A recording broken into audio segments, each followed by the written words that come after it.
Good morning. Welcome to Arizona Trauma Institute's day of training. Just a couple of items that should help you get through the day more efficiently. If for some reason the link gets dropped, just go ahead and sign back into the link and you should be able to rejoin the meeting.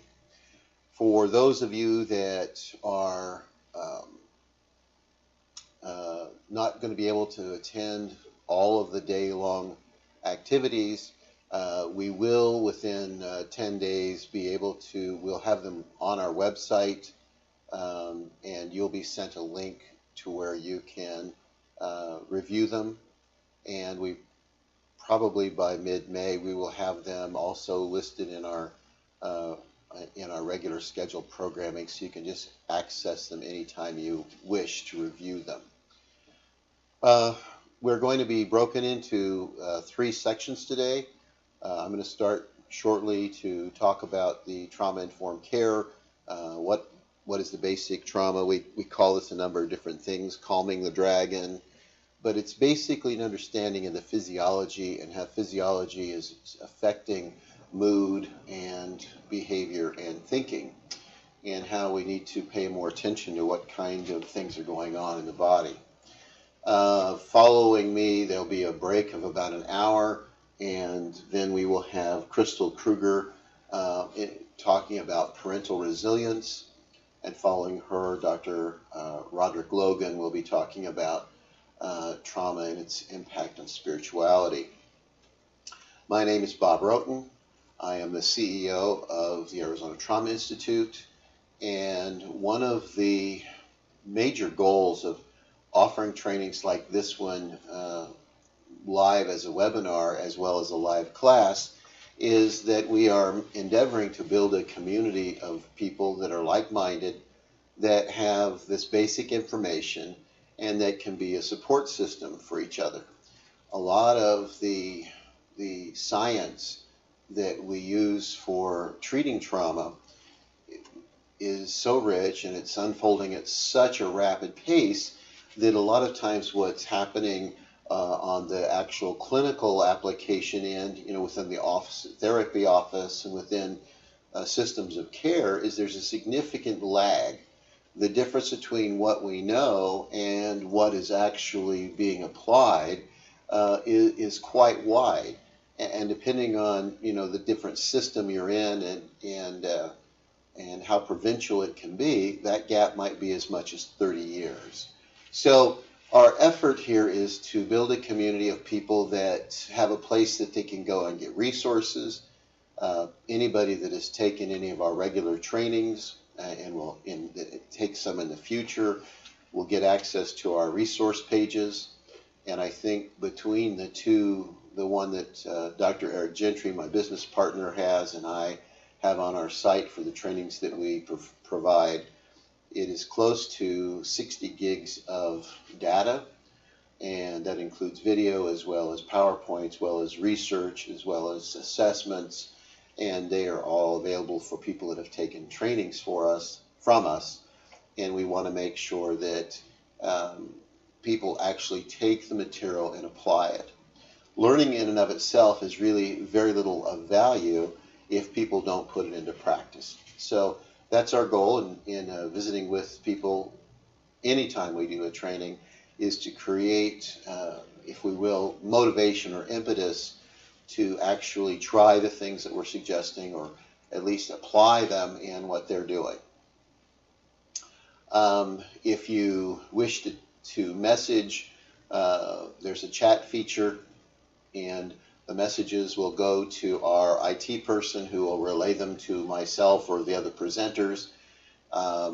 We will try to be as responsive as we can. It kind of depends on the volume of questions. Since we are linguistically illiterate, speaking only English, those of you that are in other parts of the world that English is not your primary language in, we apologize that we really only can read them if they're written in English. Doesn't have to be great English, but we only can really read them in English. With that said, I'm going to be ready to launch into this. Let me check with my technician and see if there's anything that he needs before we actually begin. Zach, we're good? Yep. Okay. He says everything's 100%, so let's begin. Transformative care. It's a trauma-focused approach to caregiving. There's actually a book on our website that by the same title, which is all the research and kind of an expanded version of this. It's not a very big book. It's 170 pages or so that you're welcome to. But I'm going to cover the highlights of a lot of it today for you, and then as much as I can in this 3 hours that we're together.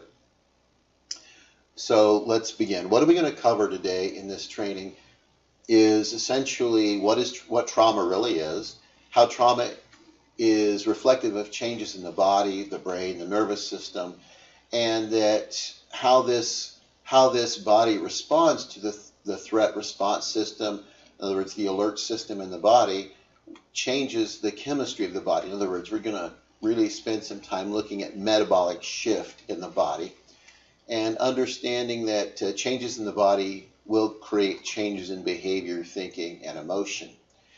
What we have done and why it's problematic for us to really be able to understand this is really how traditional mental health has come to understand, and education as well, kind of come to understand what are problems. So I want to do a quick historical kind of perspective for you as we launch into this. And part of it is an understanding of what happened with the emergence of dualism.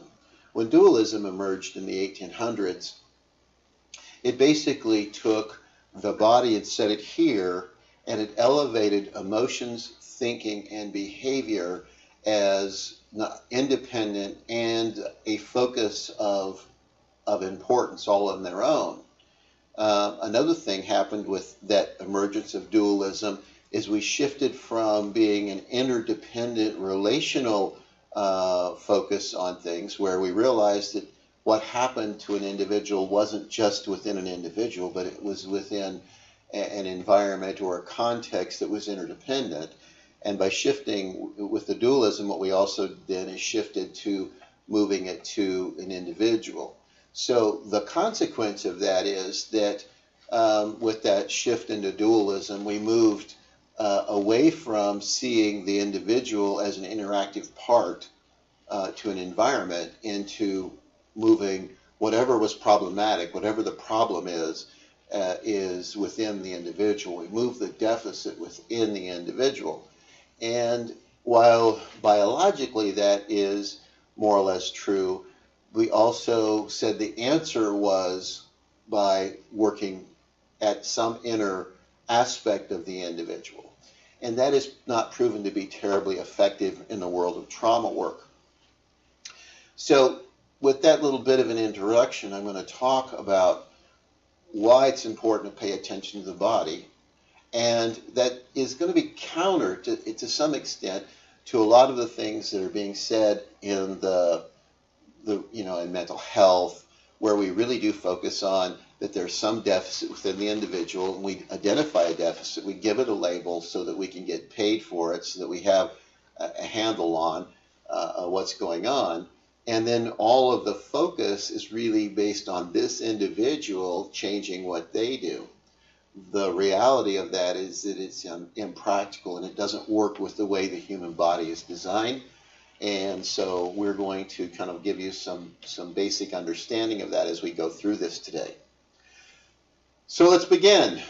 Understanding how the state of the body influences emotions, thinking, and behavior is the core of really good, not only good clinical work with trauma, but it is foundational to understanding how to do, approach particularly children in a more educationally sound way, be able to look at multiple systems that deal with human beings and realize that what we're frequently dealing with is not an individualized deficit, but it is a response to a body that is being overly activated. So just kind of set the groundwork for that, let me introduce a really simple concept, and I'm not going to belabor it a lot. I'm just kind of hit some of the highlights and then move into more and more of what we want to cover. So essentially, the body is made up of a number of chemicals and hormones. And when they change, they have an impact on the entirety of the body. But when you have an impact on the entirety of the body, you also have an impact on emotions, thinking, and the behaviors that emerge. So I want to give you just an introductory glimpse of that. I'm not going to spend a lot of time on it because we just don't have that kind of time this morning. But I want to talk about one of the first things you would see if there was a metabolic change in the body. Because we're used to thinking of these things as being somehow important emotionally or psychologically, but first and foremost, the message is they don't occur without changes in the body.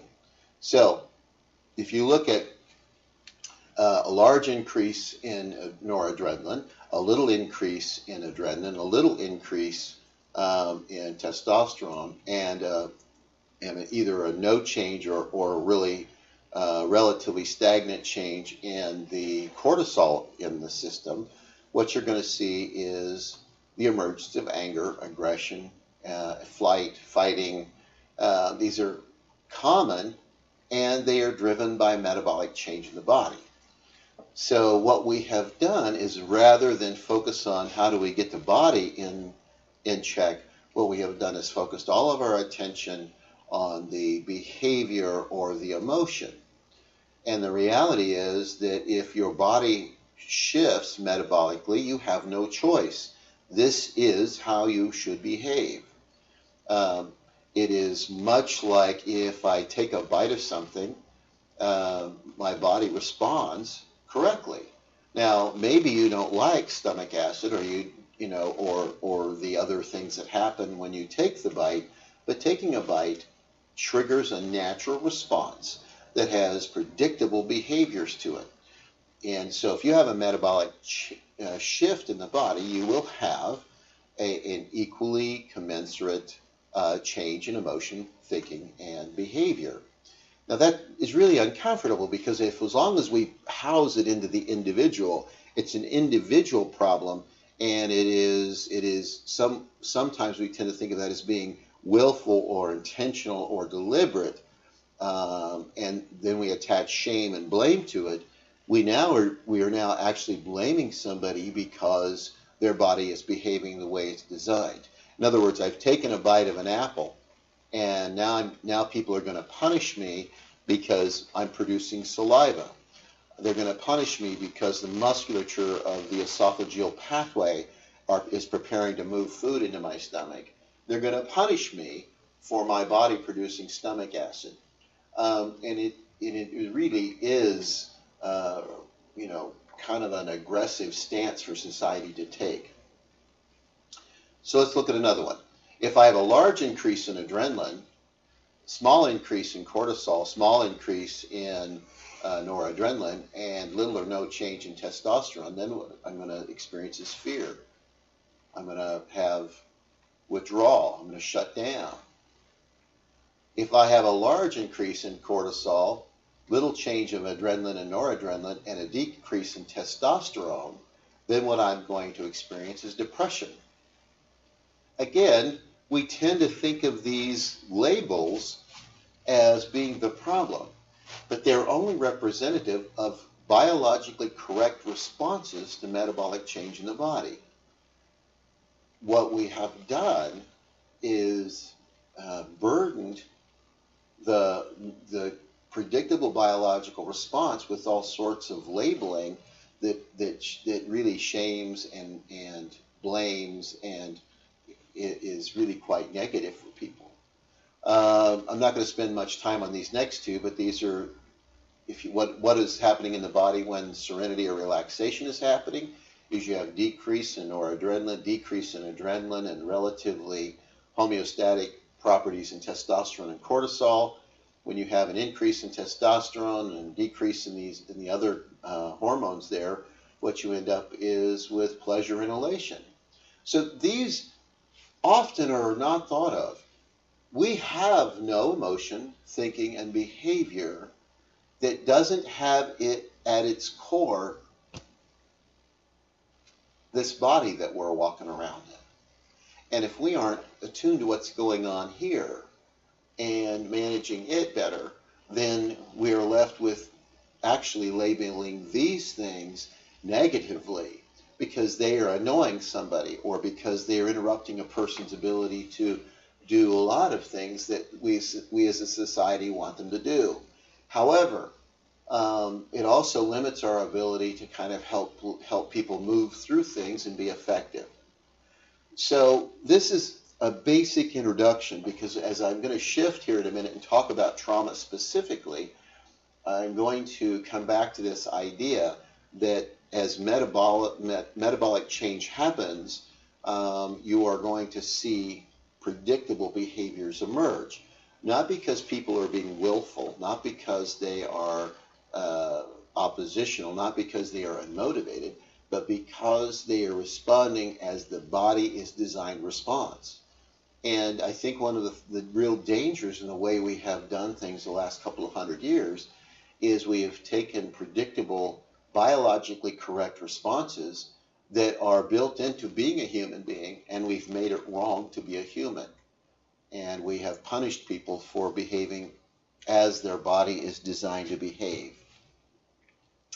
So what we think of traditionally in the world of trauma as traumatic are natural disasters, mass, interpersonal violence, domestic fires, motor vehicle accidents, prolonged hospitalizations, rape and physical assaults, partner family battery or domestic violence, torture, war, child abuse, the repeated activation for emergency service workers.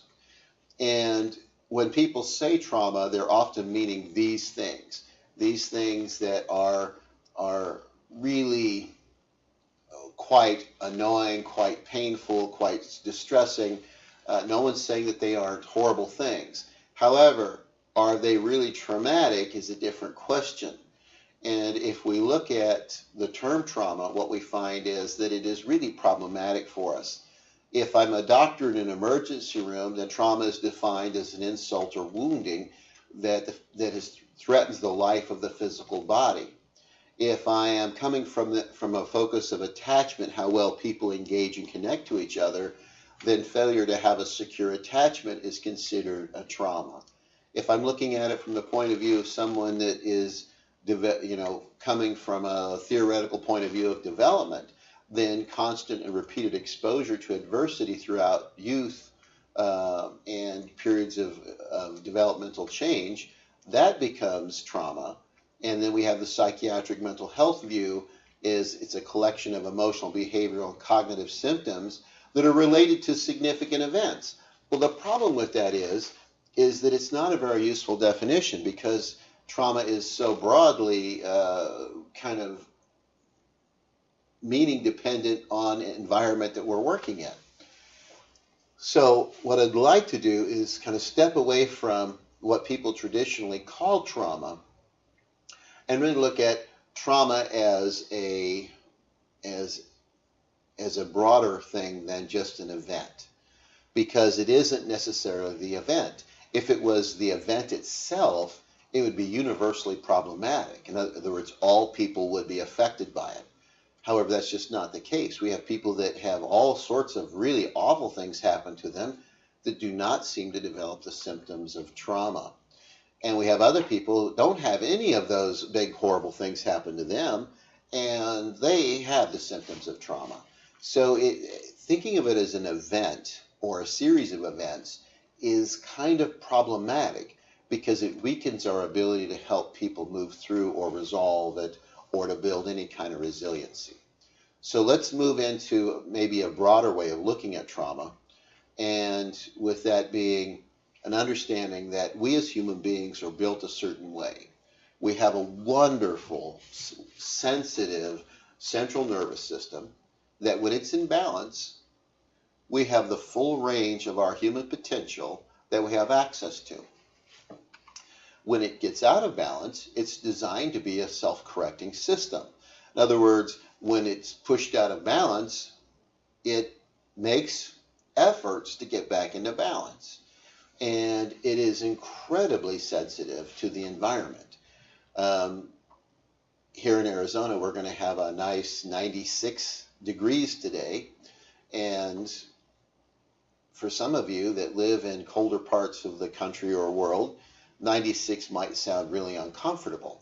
But if you were to move here, your body would automatically adjust within 12 to 18 months to living in this environment.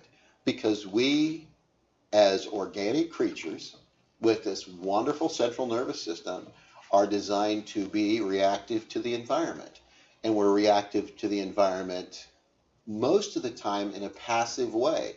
In other words, we're not having any part of our system knock on our psychic door and ask if it's okay to change. We just change because we respond to changes in our environment. In other words, that's this central nervous system trying to maintain balance. If you move into a situation that changes my environment, my natural attempt to fix that is going to try to pull back into balance. And that means I may have to change something that's going on in my body right now. This is a fairly basic fundamental truth of how the body works. What we have forgotten is that a lot of those changes in the body are driven by any number of things. Certainly a bad event can certainly create that change in the body, but it doesn't require a bad event to shift that balance. And as soon as we get into the idea that it's really more about how this system gets compromised than about an event, we're in a much better place to really help people. So what should you see? The autonomic nervous system is working pretty much unconsciously. It doesn't require any input from us. It just runs. And it has a couple of major ways of dealing with things. One is that it adapts, and the other one is that it mitigates. I'm going to talk about both of those in just a minute. But what I'm going to suggest to you is that a lot of what we see as symptomatic behavior, thinking, and emotion is really the body's attempt to adapt and mitigate. In other words, it's a drive to create balance in a dysregulated system. So probably the easiest way to illustrate this is something fairly straightforward. So I'm going to use a paper cut. What happens when you have a paper cut? Well, you bleed a little bit maybe, which is, it's a homeostatic step. Next, what you're going to do is your body's going to marshal a flood of inflammatory agents. It's going to send it to that cut. And so quite a bit, within, an hour, it's more sensitive to the touch than it was when you actually heard it. It's also kind of red and puffy around it. That's the body at work, moving into self-correction mode. Right behind that comes the material that is designed to help begin the knitting process. And it'll continue to knit, and as soon as it gets enough knitting together that it is no longer a threat, then what you see is the inflammatory agents withdrawn. So it's no longer sensitive to the touch, but you can see it's not completely healed yet either. And then the final step is what they call mottling, but that is where it is completely healed. So that's a natural process of the body adapting to some change in our physical system. And that's really an important concept to understand, because we don't have to ask anybody's permission. We don't think about it. Our body just does that. So the next piece outside of adaptation is what we call mitigation. And mitigation has a process to it. And the process is that something is so distressing to the body that in order for us to get through the moment, we have to create some distance between the perception of it and the experience that the body is having. And so we begin to create, if you will, space between the experience of the body and what the perception of the body is. And we will continue to create space until we get that point of relief. Now, for some people, they don't get to the point of relief until they are completely cut off or they lack awareness of their own body. But this is not an unusual process. Several years ago, I was in Dallas and I turned on the TV after I'd been doing some stuff for the day, and one of the things that was on was a news story of a fireman. And the fireman had been on a third floor of this building that was completely engulfed, and the fire department had given him the all clear because they didn't think they were going to be able to save the building. And so he's on his way out of this apartment building and finds a kid laying on the ground, picks the kid up, makes a few steps, and falls through the floor. Just the floor gave away underneath it. And he caught his jacket on one of the metal subflooring and just ripped the arm off the jacket. And so his whole side and arm were exposed. He managed to get down the floor he fell through. He landed, got him and the kid up, and actually got out of the building. And they were on him as soon as he came out, primarily because he was on fire. But he didn't register that he was on fire. In other words, his body had mitigated. It had created a space between what the body was experiencing and the perception of the body. That's a natural mitigating process. Doctors that work with pain management are frequently using the body's natural ability to do that to help people deal with chronic pain issues. So it's not an unusual thing. Now, how it manifests itself may create psychological, emotional, and behavioral problems, but it is certainly not odd. We both adapt and mitigate as a natural consequence of healing. And it's the body's attempt to get us in a balanced central nervous system. So let me give you another example of mitigation, because we not only do it unconsciously, we do it intentionally as well. So if you've ever had a really bad sunburn, you've probably changed some of your behavior. You may have decided that you weren't going to go back out in the sun today or tomorrow or maybe the next day. You've changed the clothes you wear. Instead of wearing those nice, say, what are they, skinny jeans, you decide to wear something loose. Or maybe you have a clothing optional day or two. How much physical contact you'll tolerate from others. You know, normally you're kind of cuddly, but today or tomorrow when you're feeling all the sunburn, you don't want to be touched much. And it's hard to find a comfortable place to sit or to lay down. How many of you noticed you get more angry more easily than you have in the past? And if you're like some of us that have friends that realize you have a sunburn and they just have to poke you, you're probably going to respond with a little bit more anger than you normally would. So what's happening here is you're trying to mitigate, you're trying to control essentially further pain and distress. In a sense, mitigating is a form of risk management. It is designed to help us minimize the amount of risk that we're exposing ourselves to. When we're already in a state of high arousal, then it is a way for us to move through that moment and guarantee that we are not adding additional pain or misery. How do we deal with this on purpose? Well, how many of us use aloe vera or any number of other substances to deal with the actual pain? So not only are we doing things to manage the pain by not using the body in certain ways, but we're now putting things on or in this body to reduce the pain as well. One of the things that I think is important for us to understand is a lot of the addictive behaviors that we so vilify people for are really just mitigating behaviors. Rather than seeing it as a weakness or a lack of willpower or a character flaw, we really need to start asking what is going on in this body that is keeping it so distressed that they have to mitigate in order to get through these moments. And I think if we could start there, we would do a much better job of helping people deal with these things, because the use of these things is creating space. The question isn't about the fact that they're doing that.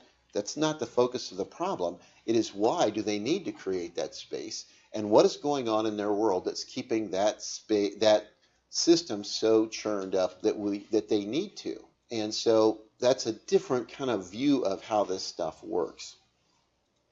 Again, we are talking about perfectly biologically correct responses. And what we have done in the world of mental health, and to some extent in education, is that we have negatively assigned value to normal, predictable human responses. In a sense, what we're saying, it is not okay to be a human being. And since we have no choice in being one, we're putting people in this very, very uncomfortable place quite often when we're trying to help them, is that we are demanding that they not be human and be human at the same time. And that kind of distress, that kind of demand, just further dysregulates quite often their system. So what should you see? What is absolutely correct?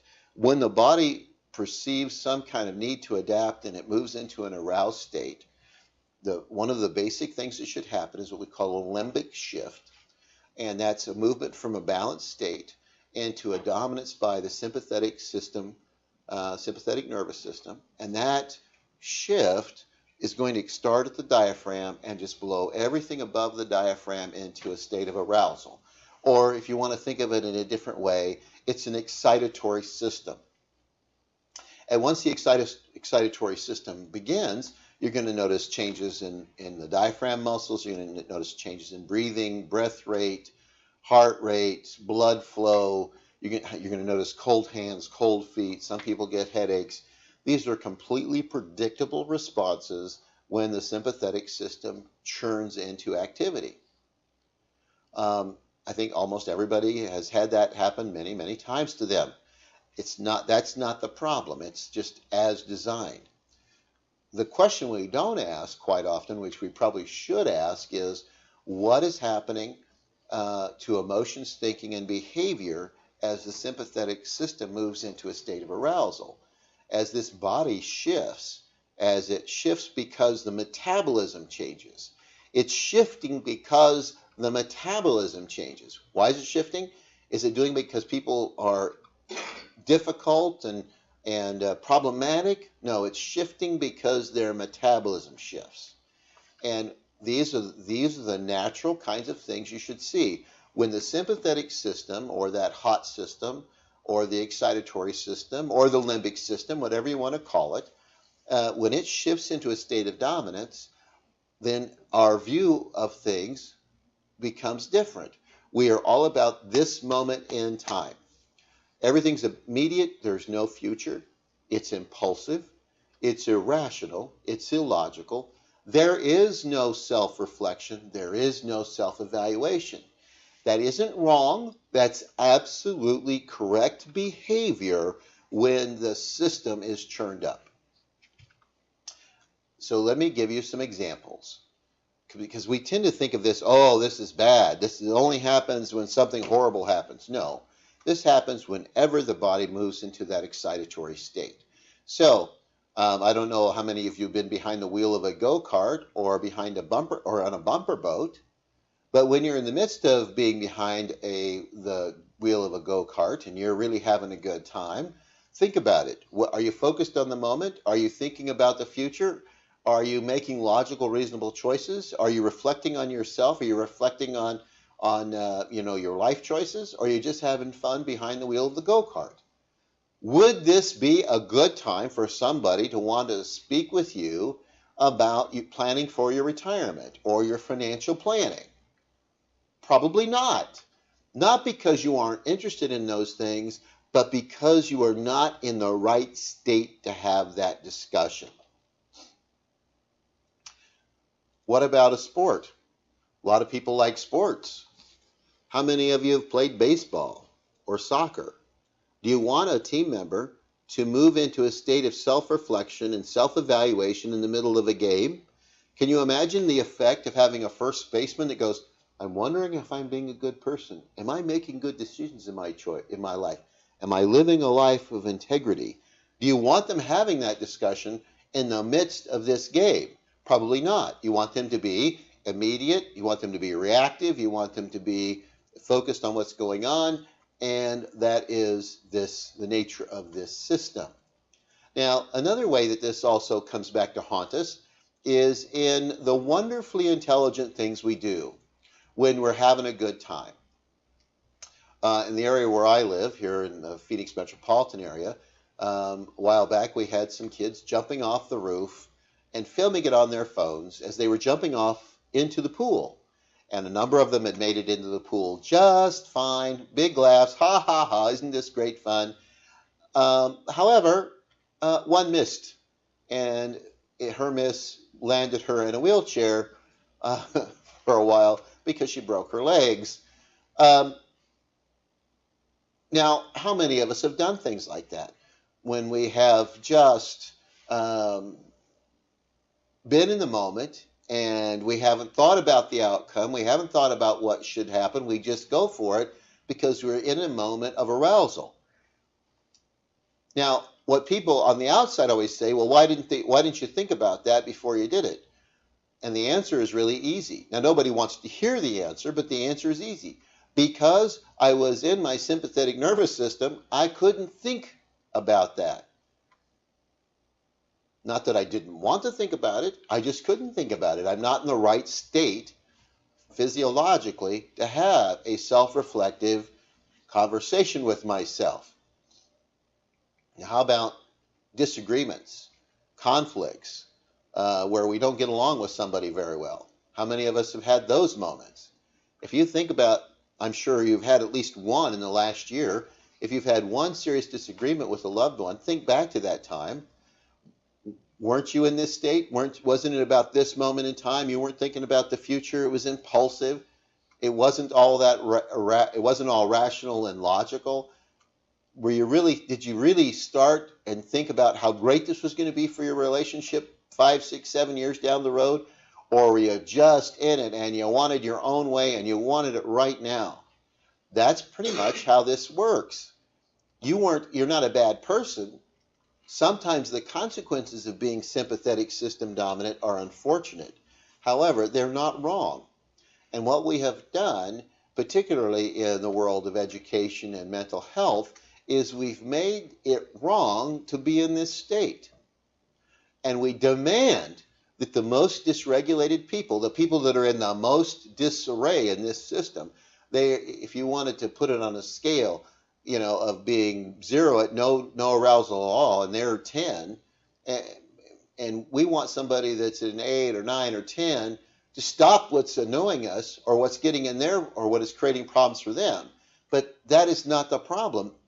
It is that their body is in a state of arousal, and the behavior and the way they are thinking and emoting is exactly correct with that state.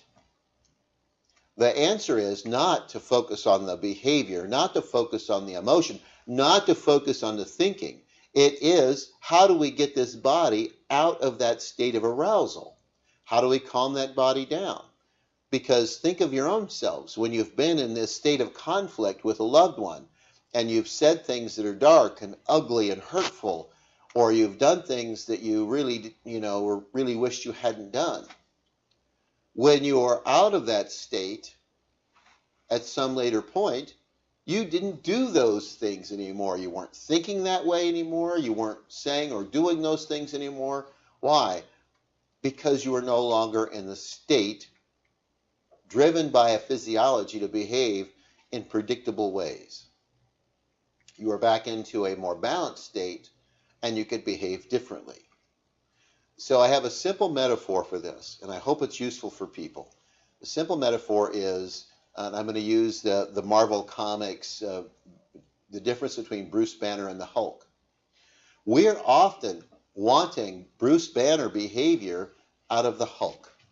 And the reality is, before we can get Bruce Banner behaviors, we have to get the Hulk calmed down. You cannot expect planning. You cannot expect self-reflection, self-evaluation. out of that limbic aroused system or the Hulk system. You can only have access to those things when someone is in Bruce Banner mode.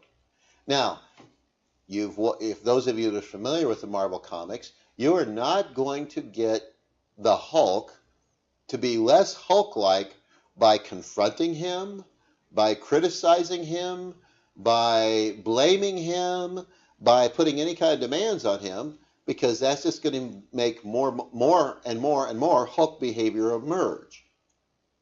How do we calm them down? You have to get them in a relaxed state and get it if you want to have access to the genius.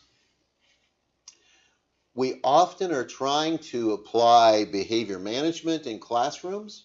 We're trying to apply behavior management in mental health settings, in parenting, in therapy. We're trying to get people to think logically. We're, do cognitive work, cognitive behavior therapy types of things.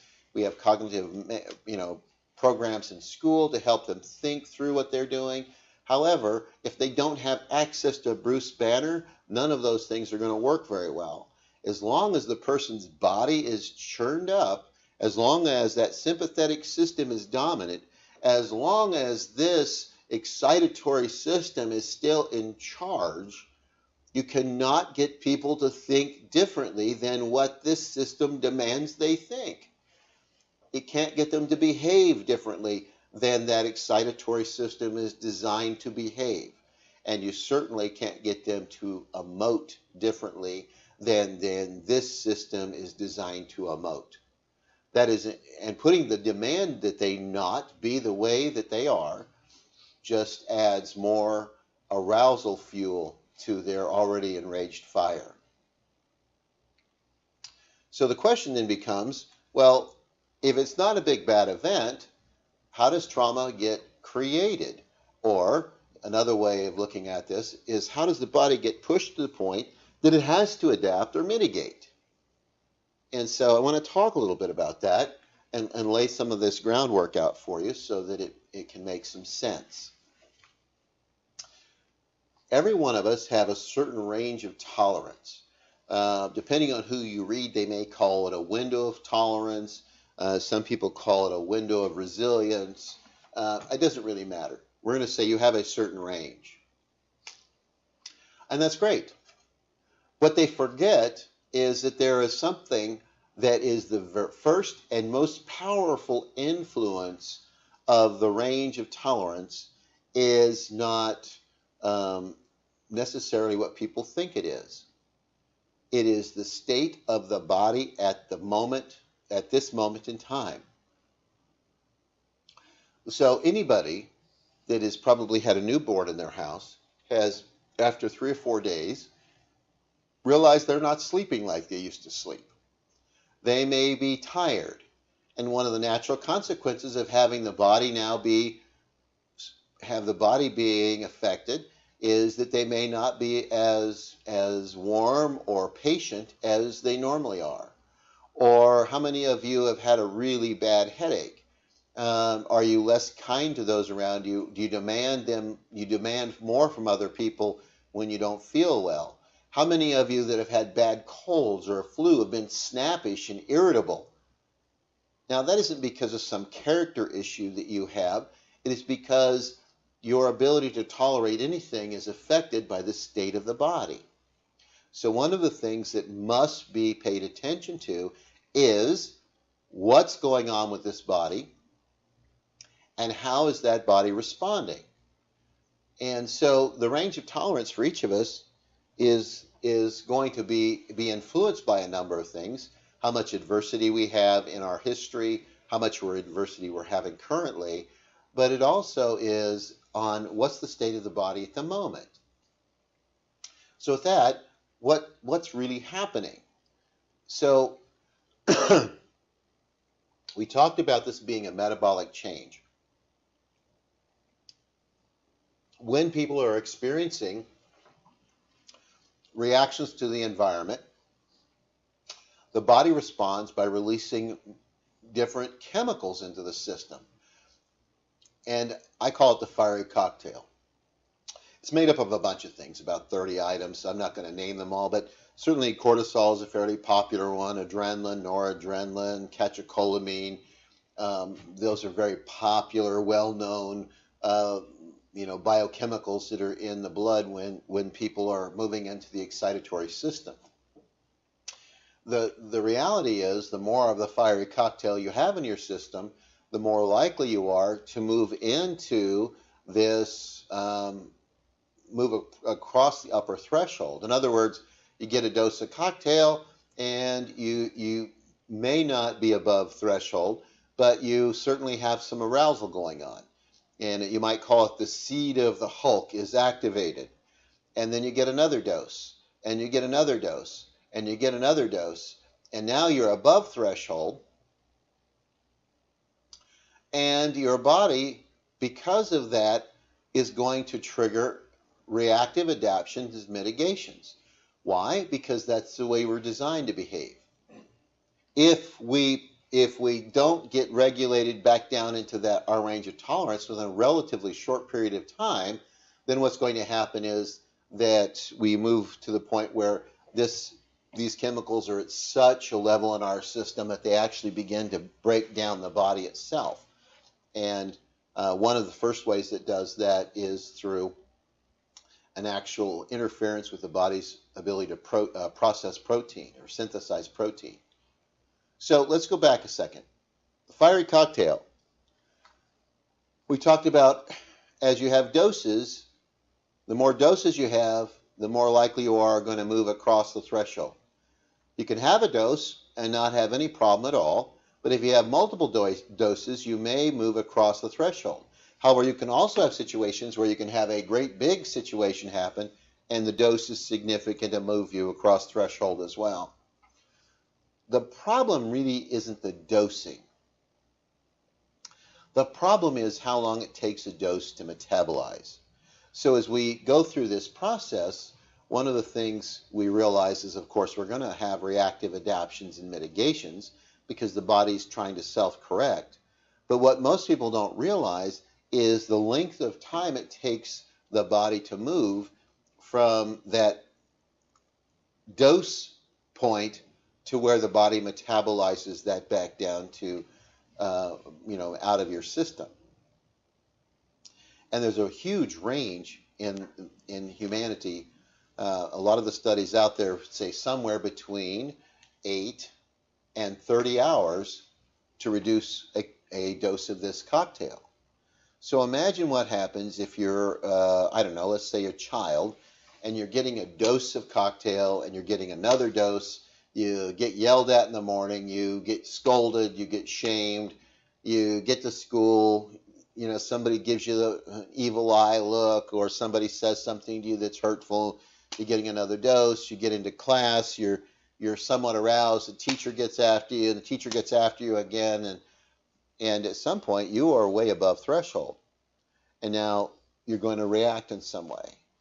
And you're going to react either in an adaptive way, which is overt, kind of aggressive, or you're going to react in the mitigating, which is going to do something to stop the pain or experience of it. The reality, though, is that if we're going to help people deal with this, we have to recognize that we may need to keep them from getting too many doses for long periods of time. And that is really problematic. It's difficult for schools to deal with this because the kid comes in the door, they may already be in a state of arousal. And then if the school is not designed to help calm kids down, but they put immediate demands on these kids, they just are adding another dose, and every dose makes it more difficult to get back down into the threshold range. People cannot be thinking in any other part of their brain other than that Hulk portion of the brain if they are above threshold. So this is really problematic. Let me give you an example, and this will break it out from event into doses, so it makes it easier for you to see. We've worked with a lot of veterans over the years, and a particularly with a lot that have been involved in IUD kinds of problems where their vehicle was blown up. So let me use that as an example.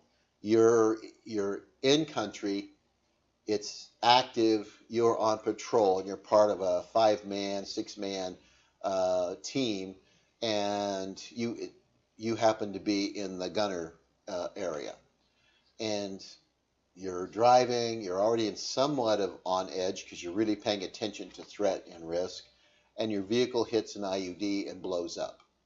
Now, you're going to get a good sized dose for that. Would that make sense? You're going to get a real dose of this stuff. However, it's not a single dose. There's multiple doses.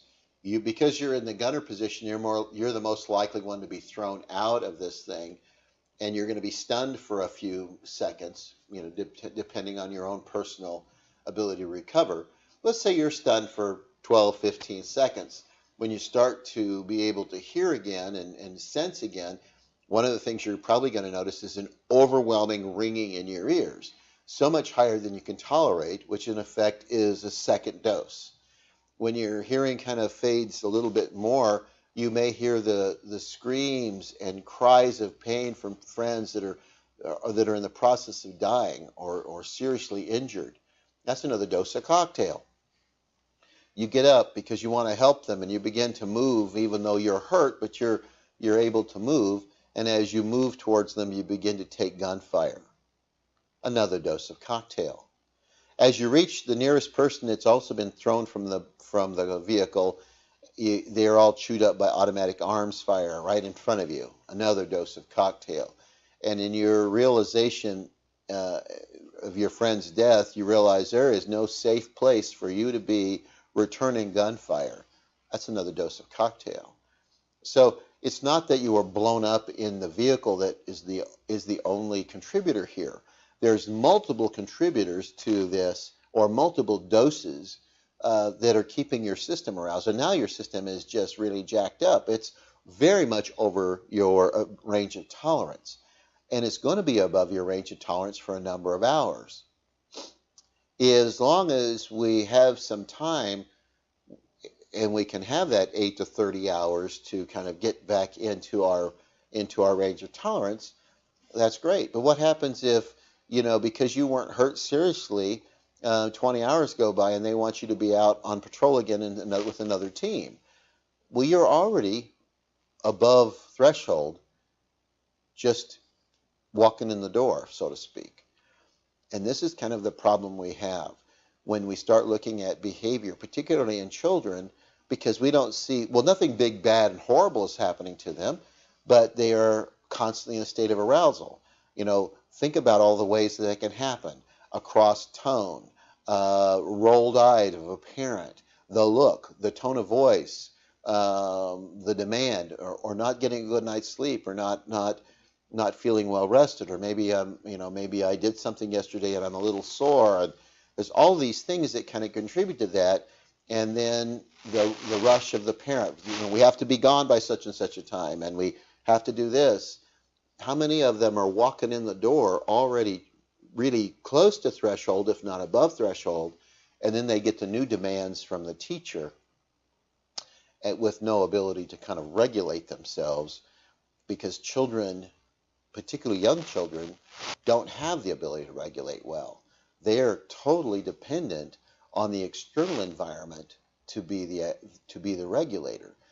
The way human beings are designed, we are at birth totally dependent on the environment to help us regulate. And as we mature, we become increasingly capable of regulating ourselves, as long as we have the ability to do that on occasion. So in an optimal environment where everything is bueno, everything is really good, then a child should be able to hit a place where they can self-regulate themselves, in other words, manage their own arousal, most of the time fairly successfully, and that should occur somewhere between 11 and 13. But if the child's early life wasn't optimal, we're going to push that back quite a bit, and maybe not be able to achieve it before they're out of their teens altogether. It is and that's really uncomfortable for a lot of situations. We have teachers that did not want to go to school to become relationship experts. They wanted to teach science.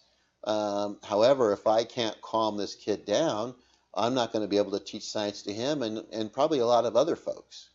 If the same is true in the way we train quite a bit of time when we train foster parents for taking kids that have trauma histories. We don't help them understand that this is a biological process that is driven by changes in metabolism, and the reality is that when they're above threshold, they need a significant amount of time to get back into that window of tolerance, and where they want them to make that change right now. On more than one occasions, I've had parents say, well, the foster parents say to me that, well, the kid goes home for visits and then they come back and it takes them 2 days to calm down. And I say, well, remember when we talked about the metabolism of the body? They've been churned up all weekend, and now they're coming back to your house, and you think that they should just, snap into behavior that's there, but they can't, because their body is still processing through all of that stuff, and it can take them 30 hours. Now, another aspect of this is kind of important to understand. The more adversity, the more trauma events, the more negative experiences, the more challenge and demands that are placed on a person in their history, the more that they have hit arousal. The way the body responds is it actually responds at a lower change of if you want to, lower change of chemicals in the body. So let me give a liquid measure for this. So let's say that before, naturally I should have the ability to tolerate a whole cup of this cocktail before I'm above threshold. But because I've been above threshold so often, my range of tolerance is reduced. And now, if I get more than about 4 tablespoons, I am above threshold, and I'm there until I get back down. And that's really hard for people to kind of get a grasp on. So what happens to this child, that's a tablespoon, and this kid, it's, not even a half teaspoon. This kid has a half cup measure or a full cup measure, and this kid is that 3rd tablespoon, and they're blowing up. And people say, well, this kid's problematic because look at how they're behaving. Well, the question is, it's the wrong focus. Why aren't we paying attention to how sensitive this kid's system is? We need to design what we do for this person to help their environment not be issuing doses. That may require the teacher to teacher different. It might require a parent to parent different. It might require a therapist to therapize differently. Because if you can't take that into consideration, then what you're left with is blaming them for a reaction that is driven by a metabolic shift in the body. That's incredibly pejorative and destructive to self-worth and self-esteem. So you have an understanding. I'm only going to cover a couple of the ingredients, but I want to lay them out exactly what the problem is with them so that you can have a feel for what I'm talking about. Let me get some liquid here first. So let's just talk about 2 chemicals that are common in our cocktail. The first, cortisol. Every single human body on the face of the planet will change emotions, thinking, and behavior, and a lot of other functions within the body with a small change in cortisol. Now, again, it's going to be based on a number of things: your history of arousal and your particular tolerance to cortisol, which is unique for each individual. But as cortisol level increases in our system, its natural effect is, as this increases, it suppresses hippocampal activity. It suppresses executive functioning. It is affecting our ability to create memory that's sequential. It reduces our ability to reality check. It reduces our ability to have impulse control. So as it increases, those things are lost. So what is lost? The ability to be well connected in your brain, the ability to do all the executive functionings, thinking, planning, follow through, self-reflection, self-evaluation, living with any kind of integrity by some value system. The ability to manage our own impulses gets suppressed, so we're more impulsive.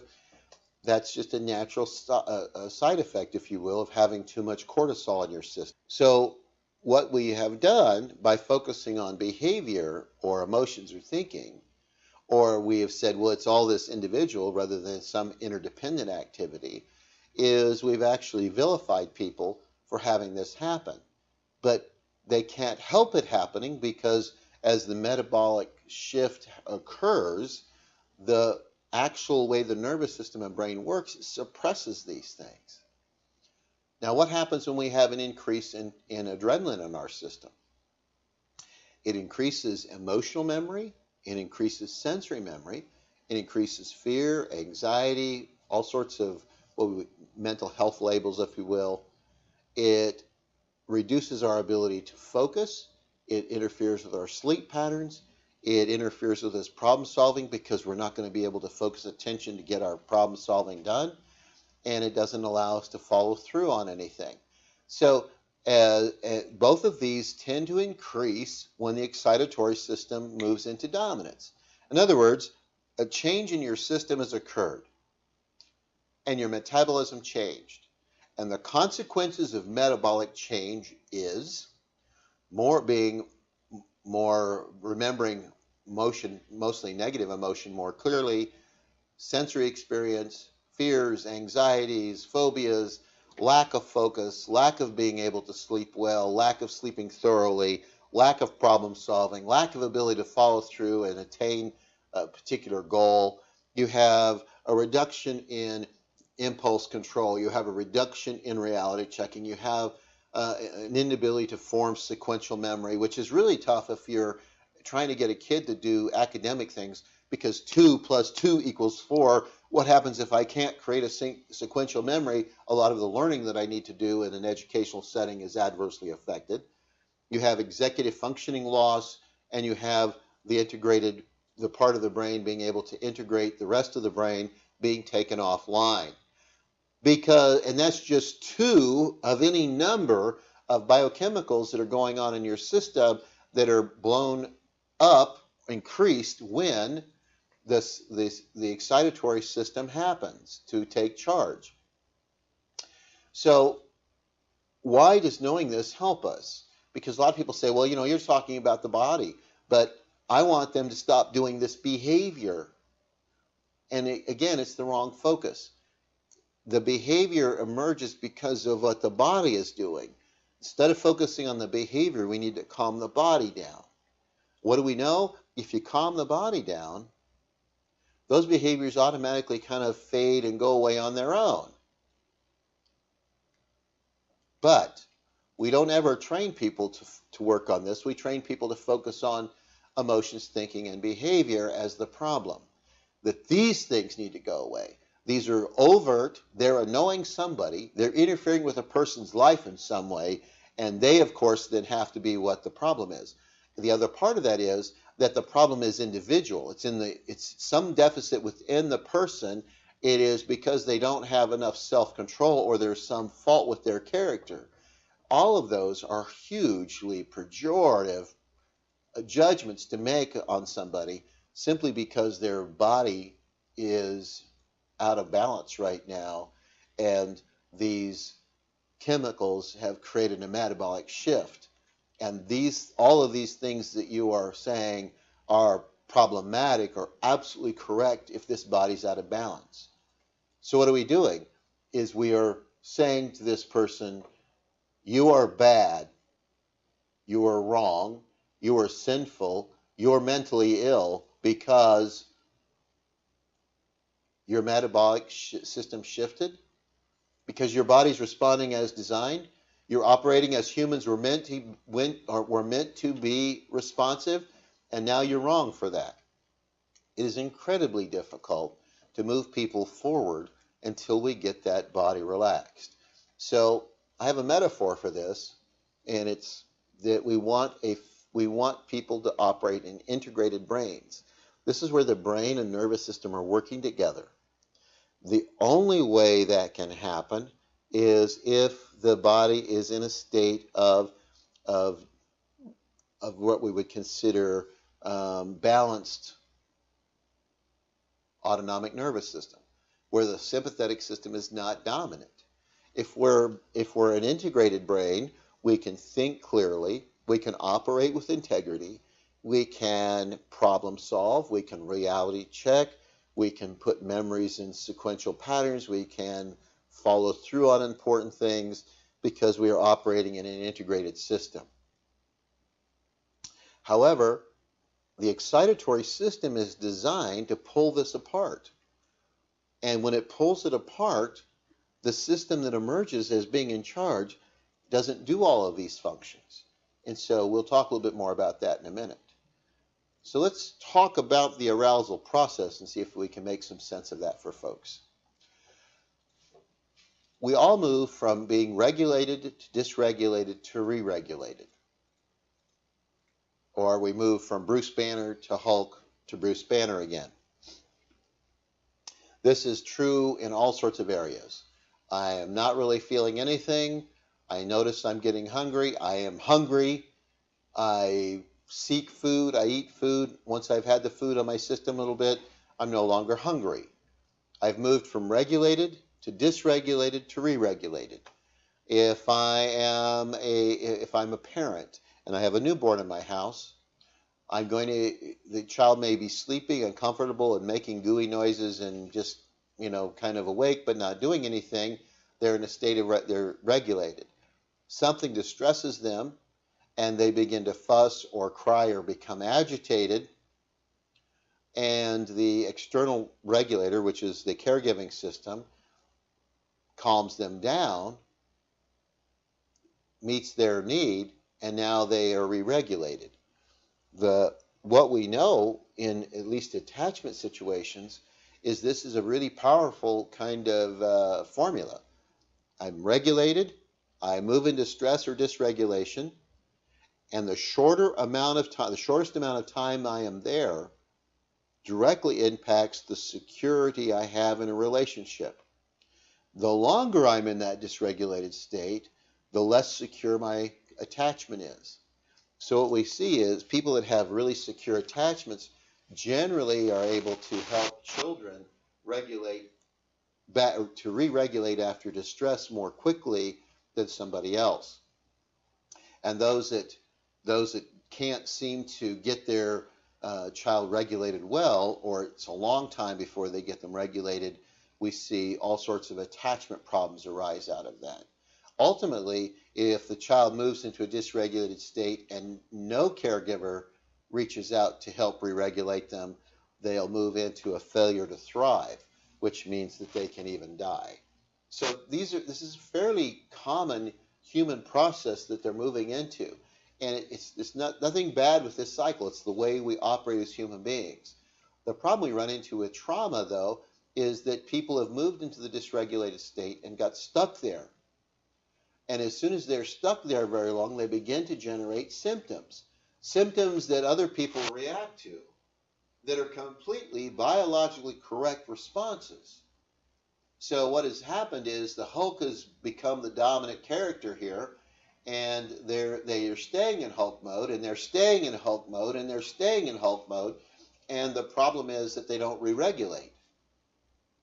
The more adversity I have in my life, particularly as a child in my developmental period, the more adversity I have, the more likely I am going to be spending more time in my dysregulated state or my Hulk state.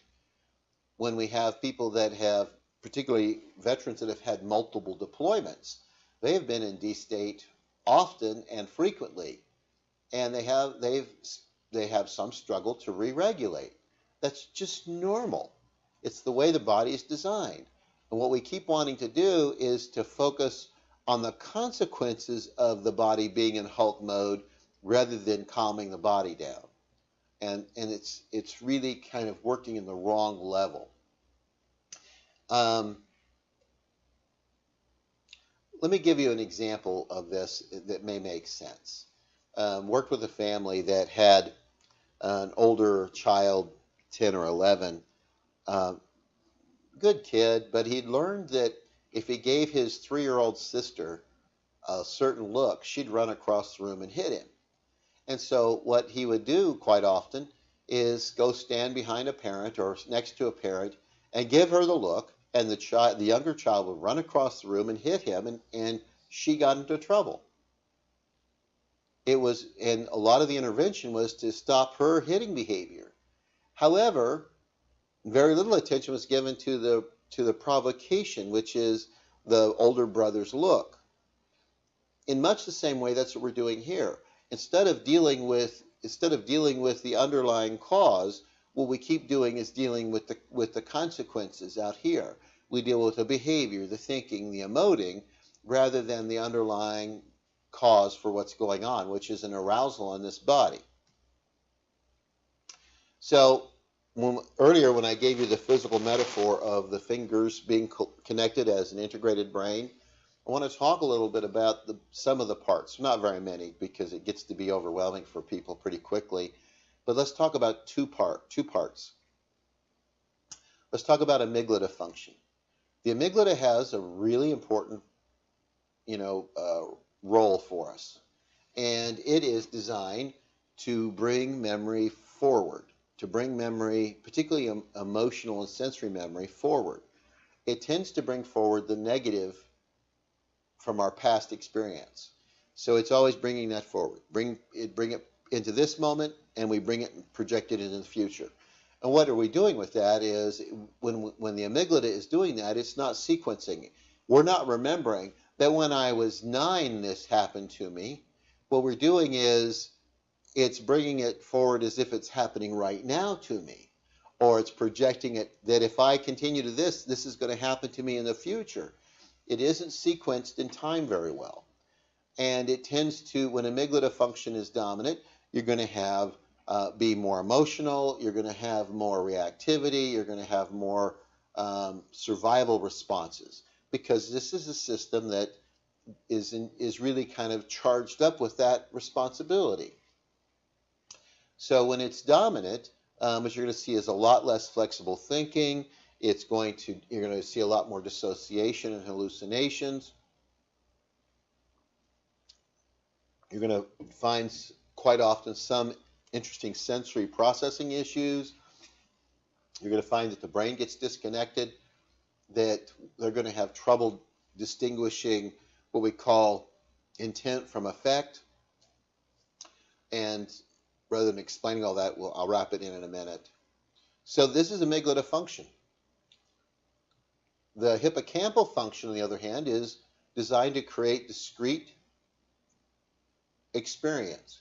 In other words, if I'm out in the desert hiking and I walk around a bush and I see what I think is a snake and I jump back and I realize it's a piece of old brown hose, that's because my brain was able to reality check and create a distinction in the elements of my experience. That's a hippocampal function. It modifies and governs the amygdala system. It creates sequential memory. In other words, I can see this thing happening in some context. It is the part that kind of draws through and connects all the different parts of the brain. In other words, you might think of it as the Union Station where all of the trains meet there, and it's really important that it be able to integrate that. It enhances cognitive functioning. It gives us access to our executive functioning. It enhances cognitive flexibility. It gives us greater access to our inhibitory system. It has a lot of real benefits to us. So we talked about what happens when cortisol and adrenaline get increased. This system gets suppressed. So I know you're sitting primarily at home all by yourself, but do this with me. As the adrenaline and cortisol increases, the hippocampal function decreases. And yet, all the time, what we want is people to behave in ways that demand this system be working. This system cannot work if the metabolic package in your body is high for cortisol and adrenaline. In other words, you have to be back into a balanced central nervous system to have the hippocampus be effectively integrated. So that's a problem. We need these two things to work together. We need the amygdala and the hippocampus to work together. There's another part of this that's really important is your medial prefrontal and your dorsal lateral prefrontal cortex, because those are the systems that allow us to have logic and reason, be able to evaluate and plan and have impulse control, to create time sequences, to intentionally focus our attention. They give us the ability to evaluate our environment and change the rules as necessary, and they're tied to how we evaluate rewards that are the potential rewards. But the problem is, as soon as we become aroused, we're no longer integrated, and so the question is, which of these will you sacrifice or ask others to give up? Well, if we want them to function well, we don't want them to give any of those up. So let me give you an example. I have a child that's aroused, and they can't think very clearly. Let's go back to this one. They can't be logical. They can't be reasonable. They can't evaluate what's going on. They can't follow through very well. They're not able to regulate their impulses. They can't really evaluate a reward. And so the parent responds with irritation. And what do? They demand that the child think logically. They demand the child be able to evaluate. They demand the child have impulse control. They put, if you will, rewards or carrots out there, saying, well, don't you want this thing? But they can't evaluate the reward. It could be a huge reward, and which frustrates some people is, look, I promised them I'd get them this, Xbox if they would just do this, and they just haven't done it. And what they do is tend to blame the character of the child. And the reality is, it's ignorance on the part of the parent that is trying to get essentially Bruce Banner behavior out of a Hulk system. They're trying to skip a step, if you will. They want what they want, but they haven't done what they need to help the system be calmed down. The same is true with a teacher. The teacher wants the kid to be able to be logical and reasonable and evaluate and have impulse control. But this kid is aroused, and nothing in that educational environment has done anything to help reduce that level of arousal. And it's not the teacher's fault. We've never trained teachers to be relational experts, to work. Our whole educational system has only recently even got the idea that interdependent learning is going to be effective. It's always been individual performance, that we set them up on a competition. They're graded for this, and those grades are compared, and you're put in this group because you're an eagle reader, and you're put in this group as a bluebird reader, and everybody knows eagles are better than bluebirds. We just set it up in such a horrible way for human beings that we're arousing them all the time. And it's not that we don't have good-hearted, sincere teachers. It is that this is stuff they were never taught. They were taught classroom management, which is behavioral management. And when that doesn't happen, they're frustrated, and the kid gets in trouble. So understanding this from a point of view as a mental health provider is important. Is understanding it from a parental perspective is important. Understanding it from an education perspective is important. I also see it as important in other social services. A number of times when we have worked with people that are in the child protective services of different states, a lot of the people there are putting demands that the parent that's already in a state of disarray, that they're already aroused, they're already showing behaviors of arousal, and they want them to be logical and reasonable and follow through and do all these things that they aren't capable of. And rather than having programs that help parents potentially parents that are going to lose their children, help them develop skills and the ability to keep themselves regulated. What we do is we say, well, they didn't really love their child, or look at their this or their that, and a lot of judgment and negativity go towards those folks. The same thing in the juvenile and the adult probation and parole system. We haven't designed our human service systems to work with human beings. We have designed them to work with what we want them to be rather than what they are. So if the brain is not working well together, it's not integrating well, what would be seen? Not because a person's a bad person, not because they're obstinate, they're difficult, they're characterologically flawed, but because it's metabolically correct. What would you see? You would see that they would have a lack of emotional balance and emotional control. You would see that they can't think clearly and they don't do reality checking well. They're going to have difficulty relating to others in effective and satisfying ways over prolonged periods of time because everything for them is in this moment. Difficulty sitting quietly with themselves without dissociating. Now, sometimes you'll say, what are you talking about that? A person that has a history of adversity or they're in a current state of arousal, when they do sit quietly, they can't do that very well. They can't really study themselves. They can't really get in touch with themselves. Their brain is full of distracting. What do I have to do? What's next on my list? I wonder what so-and-so is doing. You'll do anything to avoid actually sitting quietly with themselves. Difficulty tuning into what's going on to the body and awareness in the body. These are really tough challenges. So hopefully I've made it kind of clear up to this portion that we will have some big bad events that certainly can occur, but big bad events are not alone the problem. It is the degree to which they push us or give us a dose of Firey Cocktail in our system. There are lots of things that create fiery doses of cocktail that are not big bad events. And in fact, most of the things we deal with are probably not related to big bad events, but they are really related to these other things that are fairly consistent.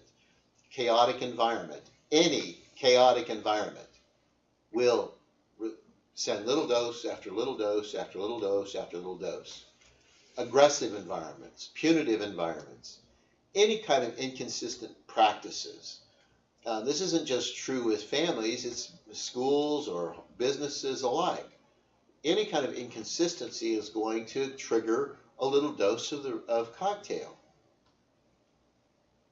Next, instability of any kind, which is really the lack of predictability. I want to kind of play with you a little bit on this because I think it's kind of important for us to be able to put this in perspective. Most parents that I have dealt with over the years parent based on annoyance. In other words, the rules are really tied to how annoying is it to the parent at the time. So what that demands of the child is to not pay attention to the rule, but to have to be paying attention to the mood of the adult. And so essentially we learn rules are not that important. Mood of your parent or adult is important. The problem with that is as mood fluctuates, so do the rules. That is an absolute recipe for forcing a child to be hypervigilant. And it's really based on the fact that the adult isn't regulating themselves well enough. And the more that the adult can't regulate themselves well, the more you're going to have this lack of predictability. That is a normal thing that we see quite constantly. It is not, I'm not saying it's good or bad, I'm just saying it's a reality. When we live in environments where these features are common, we're going to be getting dose after dose after dose all day long. And many of the people that come out of those environments are going to be above threshold, engaging in completely predictable, biologically, metabolically correct behavior, thinking, and emoting. And what we have done is labeled that as a problem. So the limbic shift will happen. Question then is, what absolutely correct, though possibly unfortunate behavior, thinking, and emotion would you expect to see when someone shifts into sympathetic system dominance? In other words, that limbic system is alive and well and it's in charge. So I'm going to introduce these into two categories, the adaptive category and the mitigating category. We're going to cover the adaptive category first. The adaptive behaviors you should see when someone is in a state of arousal. They're in sympathetic dominance. Their hot system is hot. They're in limbic dominance. You should see anger, aggression, defensiveness, inattention, sleep problems, fidgety, impulsivity, hostility, irrationality, some self-centeredness, anxiety, irritability, poor focus. These are naturally occurring, physiologically congruent, predictable behaviors if the sympathetic system is dominant. So how many of you deal with these on a pretty regular basis and find them somewhat annoying? But they are not the problem. The fact that you have a body in an aroused state is the problem. These are predictable. When the body shifts into a balanced nervous system again, when the central nervous system is now balanced and the autonomic and the parasympathetic and the sympathetic system are in balance, these behaviors diminish on their own. So let's go to the other one, the mitigating behaviors. This is where you get the dissociation, the emotionally shutting down, the distraction, the self-soothing. This is where we find addictions and self-injury, suicidality, compulsive behavior. This is where we have the emotional and psychological distancing. While in the world of mental health, which is different than education and some other fields, this is where we say these are psychiatric disorders and these are behavior disorders. But they're not psychiatric or behavior disorders. They are predictable, physiologically congruent, metabolically responses to changes in the body's level of chemistry in it. What we have done is vilified human beings for operating as they are designed to operate. And that is really problematic. In other words, we punish people for behaving like people. How dare they behave like people? They're not supposed to behave like people. That annoys me. That's inconvenient for me. They should behave like I want them to behave. And that is just an incredibly distressing thing for not only for us in a clinical venue, but it's also very problematic in education. When you start looking at this, look at the mental health field, for example. What we have done to protect our collective egos is we blame the problem on the individual. So what happens? The person is, the person is diagnosed with some disorder, and we treat them as this disorder. However, when you look at recidivism rates, they're incredibly high. When you look at children that have entered the counseling system, particularly the public health, the community behavioral health system, a lot of those kids have upwards of 8 counselors before they finally finish treatment, and they just get worn down and quit treatment more often than they're successful at treatment. Why? Because we're treating the wrong thing. We're treating the emotion, the thinking, and behavior, and we don't do anything to calm the body down. Particularly with children who are externally dependent for regulation, you can't calm them down to a greater level than the adults in their world are calmed down. So we put all this time and energy to working with these children rather than focusing time and energy in teaching the adults in their world to stay regulated so that they can actually help a child regulate. I've never met a child in years and years of doing this work that had more capacity to regulate themselves than their own caregiving system, or in a classroom that the child could not outregulate the teacher. And again and again and again. We want them to bear the burden for the adults in their world. And that's really unfortunate.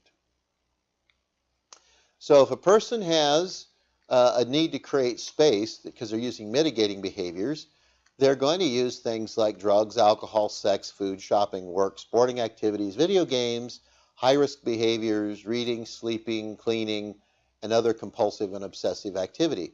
This is creating space between their distress and their perception of it. If I fill that space up with something else, then I don't have to pay attention to how my body is feeling. Again, the answer is we have to get them out of the level of arousal first so that we can help them regulate down.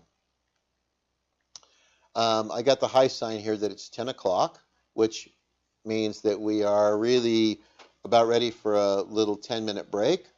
And when we come back in 10 minutes, we will start with talking about the threat-stress response system and how it operates and why it's important to be able to pay attention to it. We'll see you in 10 minutes. Welcome back. Hope you were able to get what you needed done in the 10 minutes we were away. One of the things in talking about this physiology and how it relates to what we see is, and a lot of the behaviors that we see that we find problematic, is I want to relate it to a particular parts of the brain and what they're doing. So we're going to talk a little bit about the threat-stress response system and how it works in the body. I'm not going to have time to go into a lot of detail into today's training, but I want to introduce the idea to you. And we're going to spend most of our time in talking about one particular part of this called the anterior cingulate of the cortex. The anterior cingulate of the cortex is a situation that it's a part of the brain. It's about a thumbnail size. It sits on top of the amygdala system, and it is designed to pay attention to what's going on in the environment. So if you think about what we've talked about so far, we've talked about in order to have stability, to really, if you want to think of stability, stability is when the brain is linked with the differential parts and they're working together in this kind of way. And what happens with the ACC is that if it perceives threat, danger, or stress, it often kind of pulls these things apart or has the potential to do that. So I want to walk you through the process of that and see if it makes some sense to you. So the anterior cingulate of the cortex, its primary job is to constantly scan the environment. And what it's looking for is really one thing. It's not necessarily looking for threat, but what it is looking for is what's relevant to you. And it will focus on what's relevant to you. Now, threat, stress, danger are almost always relevant to us because it's part of how we're wired as human beings. But what happens is when the ACC gets activated, it changes what's relevant to us in the moment. So it draws all of our attention to what's relevant, and then we go back.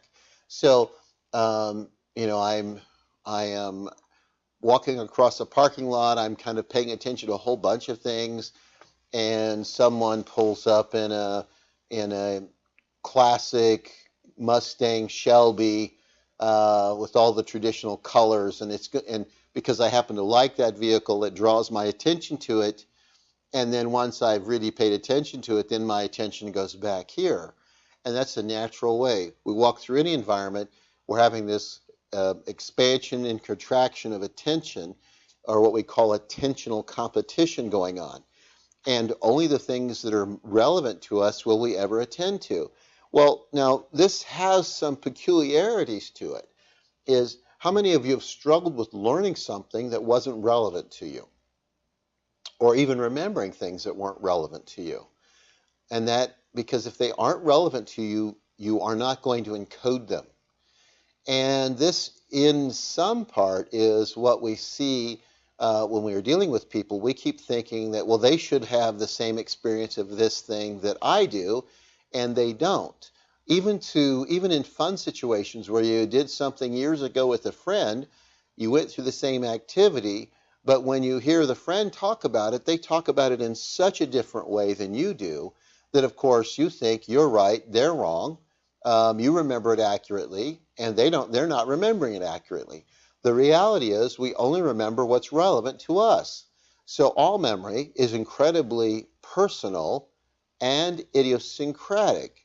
We may share some relevant overlap where things that were relevant to me are relevant to somebody else as well, but there's many things that are not relevant to me that they were relevant to them that they would pick up in a situation that I wouldn't. This is not a bad thing. This is just the way the human system is designed to work. The problem being is that as human beings, and being kind of nativistically egocentric by nature, we always want them to see reality the way we do. We want them to find what we find relevant to be relevant to them. And we're not wired to be that way. And so putting a demand that they embrace our relevancy is just another way to distress somebody further. But I want to talk about how this system works and some of the challenges that emerge with this system as it's in activity, and how some of those things really create some challenges for us.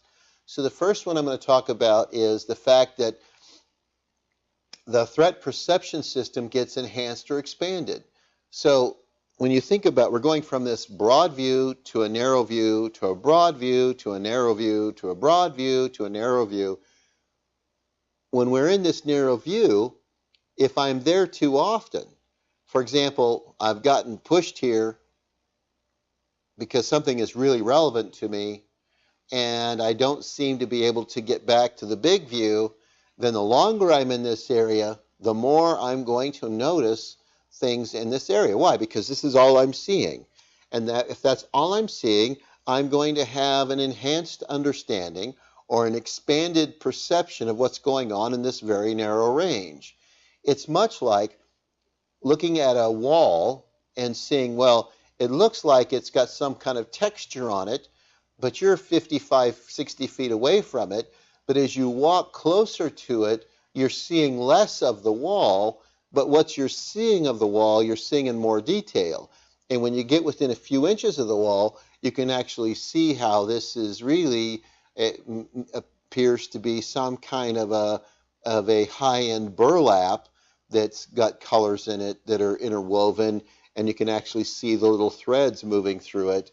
That's now what's happened is your perception of that wall has gotten enhanced and expanded, not because you're looking at the whole wall, in exactly the opposite, because you're only looking at a very small portion of the wall.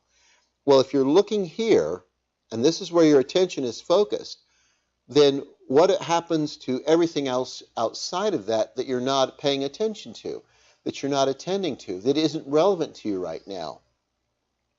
It doesn't get processed. So what does that mean is that people that have histories of adversity where this system is aroused frequently, excuse me, their view of reality is very different than somebody else's. Not because they're being willful or because there's a character problem or because they're trying to be uncooperative, but simply the way their brain and nervous system have been built to work is that in the situation like this, they only see this much. And we want them to see this much. But they can't see this much because this is all they can see. Not because that's a willfulness on their part, but because that's all that they're metabolically able to focus on. Now, if that's all you can focus on and that becomes your reality, your belief system, your understanding of the world, your understanding of interactions are based on this experience and knowledge, not this one. And so sometimes people can have unusual behaviors directly related to how often their relevancy system has been forced to overfocus or into an enhanced view on a very narrow range of experience. Let me see if I can make this a little easier with a metaphor for you. So I live in a desert. If I'm out walking on the desert, I might see all sorts of things, cactus and bushes and dead and dying, trees and, brush in different stages of growth or decay. The colors are all relatively kind of brownish or grayish. And I might have some beautiful panoramas. However, I'm walking around a clump of cactus and I see one of these laying on, in the dirt. What's happened to my perception? Am I seeing the rest of the beautiful desert? Am I paying attention to the scenery at large? Or has all of my attention focused on this snake and what's going on with the snake? And that's exactly what we see happening over and over again.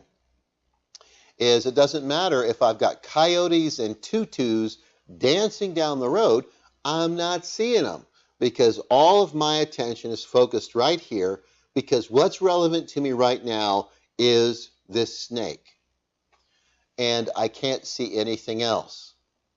It doesn't make any difference if somebody else says, well, what about this and what about that? Because I'm not noticing that. I can't notice it. I am focused on this snake.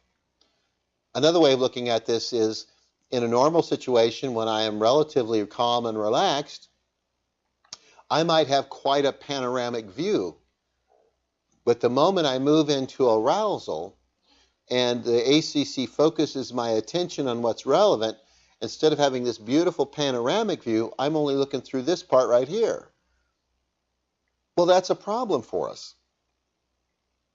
And it accounts for a lot of the challenges we face with people that have histories of adversity where they have had repetitive arousal. We keep expecting that they are seeing things this way and they're seeing things this way. We want them to react as if they're seeing this, but they're not seeing that. They're seeing this. And they're reacting in ways that are relevant to them, that are consistent with their view of this. So if that's all I can see, then my options, my view, my belief system, my understanding are limited to my view. So the next thing that we see with the ACC having been on too often or too much is what we call potentiated reactivity. In other words, the speed at which this system works improves, and we get faster and faster and faster at it. Now, a lot of this has to do with the natural way the nervous system works. Thing makes a connection, the next time it's connected, the next time it's connected, the next time it's connected, we end up building super highways instead of game trails in a forest. We have a super highway, and it moves fast and it's efficient, and we get to the end of it really quickly. Depending on what kind of research you look at it, normally it should take somebody but somewhere between 100 and 200 milliseconds to get into their executive functioning system. And not to do anything, just to get in the door. The difference is with the arousal system is that when it comes on, it changes chemistry in the body and brings that along with it. So you're not just getting a change in access to parts of your brain, but you're getting an enlivening of the entire body that's in the reactive system, and that happens at a much more quick rate than does the getting into executive functioning. And depending on some of the research says right around 50 milliseconds. So what's the problem with that is that the more it happens again, then we're getting more and more easy access to getting that arousal happening. To the point where if it happens enough, I don't even need the thing to happen anymore. All I need is the hint that it might happen, and my system is gone. And so if I can't keep the body relaxed, my natural tendency is going to be overreactive to even stimuli that's not correct stimuli, but it's just similar stimuli. And I'm reacting to all sorts of things now in a much broader range because of this repetitive system has built in speed and reaction time has been shortened in my system. Particularly if I am not doing any kind of reality checking on this, then I'm just left to move right into that. Next, we get what we call attribution errors. These are normal errors of understanding how things work. Which the AC is really kind of tied to this relevancy system. So how does this work? I'm going to give you a metaphor for it because I think the metaphor is easier to manage than a complicated description. So I'm going to use flowers. So you have a category for flowers. There are tens of thousands of different kinds of flowers. And you relatively have probably a neutral view towards most flowers. However, one day you run across the flower, and that flower creates a tremendous allergic reaction to you. Your throat swells up, you have trouble breathing, it's kind of like asthma plus, and you have to go to a hospital and get a breathing treatment, and you get a shot, and you spend several hours being asthmatic. Now what happens is you have flowers as a category, but you also have flower as part of that category. Now what you're going to find out is if I have a number of other situations where I have another flower and another flower and another flower, then this whole category of flowers will get collapsed. And now all flowers are dangerous. This isn't a good, bad thing. This is just the way we're built as human beings to deal with arousal. Is if I'm repetitively put in danger, then I'm going to make it quicker and easier and more efficient for me to respond. It's not something I do willfully. It's something the body does automatically. So now, in my new frame of reference, the entire floral world is a danger to me. All flowers are bad, and what's ended up happening is I've moved from the range of having ability to see individual flowers. I've collapsed the category, all flowers are bad, and two things emerge with that. One is what we call binary thinking. Now, in terms of teaching or mental health, we've all kind of dealt with those people that have rigid black and white thinking. And we tend to want to attack that. And we probably need to rethink that strategy. Because essentially what we're talking about is people that have collapsed categories where in order for them to feel safe, they've said all flowers are bad. And anything that looks like it might be a flower is going right in the flower category, and it's going to be dangerous. Even if it's some crummy little weed that looks like it might flower someday, it's going to be put into the flower category. Now, people say, well, gosh, that's irrational. No, it's the economy of the body. It doesn't do you any good to judge it. It is the economy of the brain and the nervous system and the metabolic changes in the body have created this collapsed category. And because the collapsed category has now survival value, because it has survival value, it's going to be somewhat rigid because it is there to protect us and help us be safe. So we're going to have relatively durable, difficult to change belief systems around it. And instead, what we end up doing is trying to confront them and convince them that what their body is telling them is true is wrong.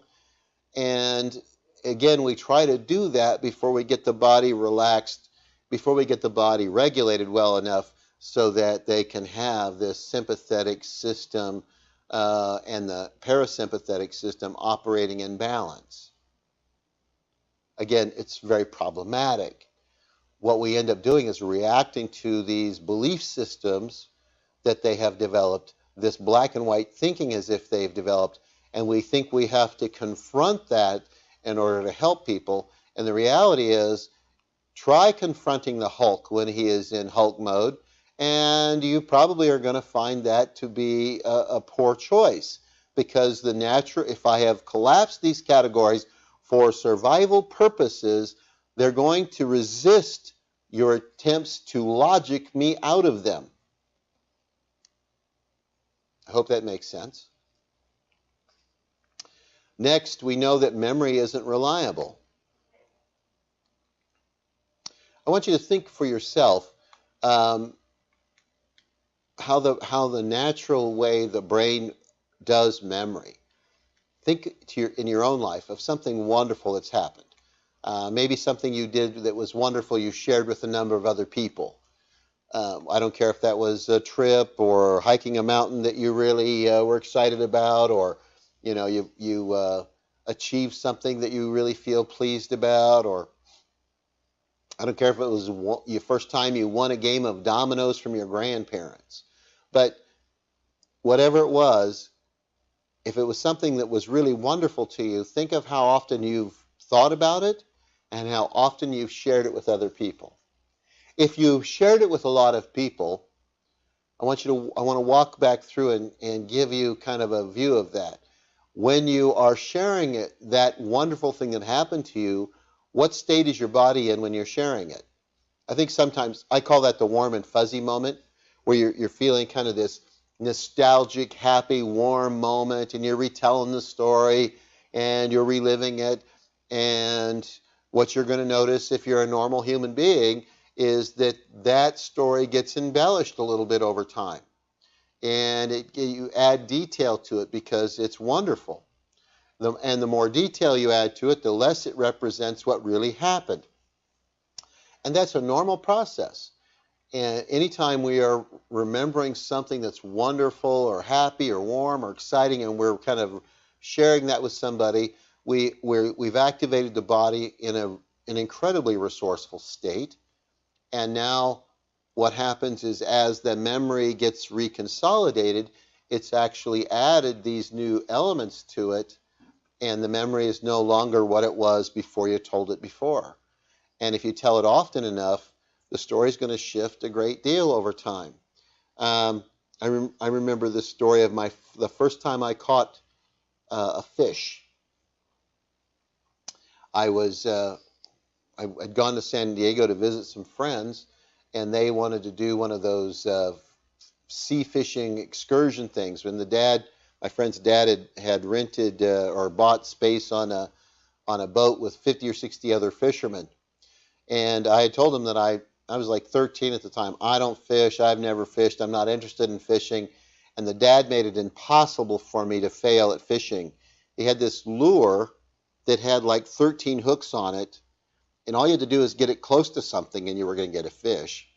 And some of them floated and some of them were weighted down, but it was really interesting. So I'm fishing and I catch this fish. In all honesty, it weighed 14 pounds. And it probably was really about that long. But over the years, I've told about, the swells and the fish gets bigger and it gets weightier, and the struggle to get it up was more, and it has grown into a better story than the original one.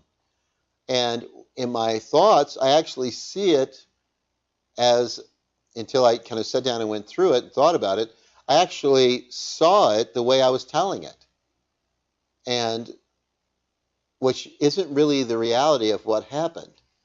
And that's not unusual. We as human beings tend to build memory and enhance memory on whatever state the body is in when the memory is recalled. This is one of the reasons that memory is not reliable. Look at how often people are accessing their negative or painful memories, and their body isn't resourceful, and so they are just building more and more distress into that memory every time they recall it. And what do we do in our society is we tend to say, well, they have to get that out of them. They have to tell us what it is so that they can be free of that. And that may be problematic. we actually may be making it more difficult for them to move out of it by continuing to bring it forward. We also know that the more often that we react, the more often we activate the same cues, or what some people call conditioned emotional responses or triggers. The more often those are activated, the more likely it is people are not going to pause and do self-reflection. They're just going to react. They're going to move into this memory. They're going to move into that experience. The amygdala is bringing forth their history into this moment or projecting it into the future. And it's not a rational experience. However, it does have tremendous survival value for you. And then finally, the other piece that I think is really important to understand is the self-sensing system, that part of us that's devoted to understanding us physically, emotionally, psychologically, gets blunted or corrupted because our relevance system is over-focused on several things and under-focused on other things, not because people want to be, but because the nature of the system. And so they tend to become increasingly, in behavior and attitude, other people outside would say they're moving into increased self-centeredness or selfishness, or some people even would consider them narcissistic. However, that's correct behavior. If I am in a state of arousal, and I'm in a state of arousal repetitively, I'm going to behave in an appropriate way. So let me see if I can give you a quick way of thinking about this. If I was swimming and somebody jumped into a pool, somebody I really didn't know, and they grabbed me and pushed me underwater, I might think immediately that it was rude, but they were teasing me.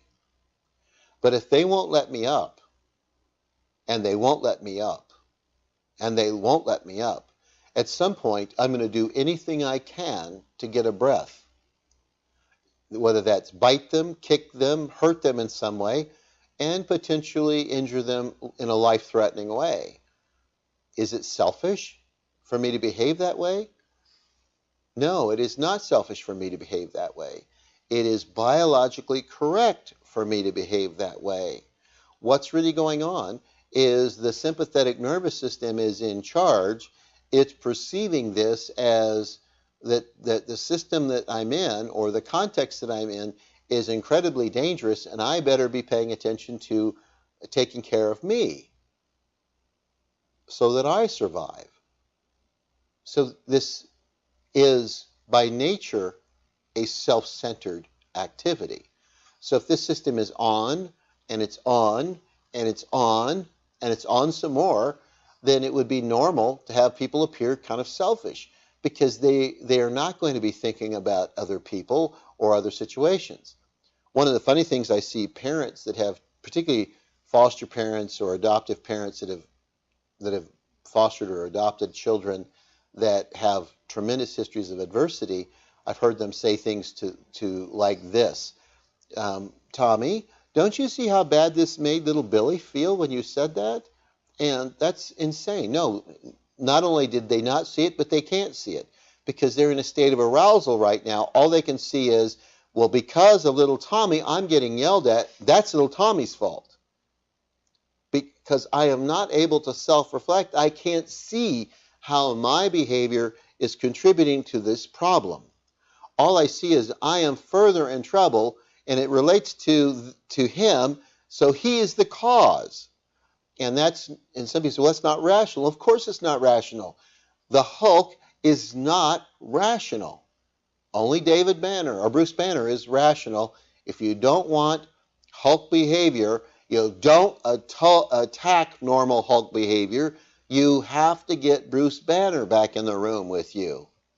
And that's what we are hoping that this overview of the physiology of trauma will be able to help set in place for you. What do I need to do to create integration? Because there's a horribly inconvenient truth that successful change can only occur with Bruce Banner brain. Change will not be effective with the Hulk. And the question then becomes, how do you get people in Bruce Banner brain and out of Hulk brain is where helping and healing need to start.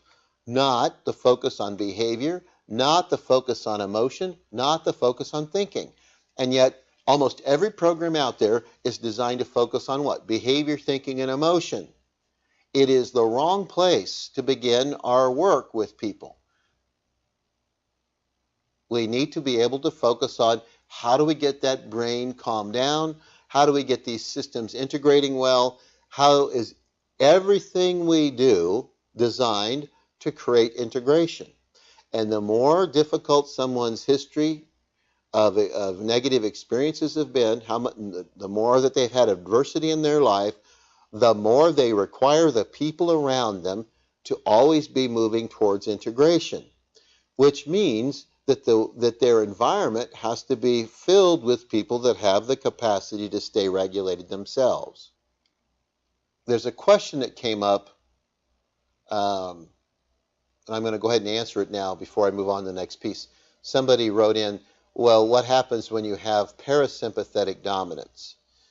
The parasympathetic system isn't necessarily designed as a dominant system. Its survival, the sympathetic has a survival value to help us to survive in really difficult, challenging times.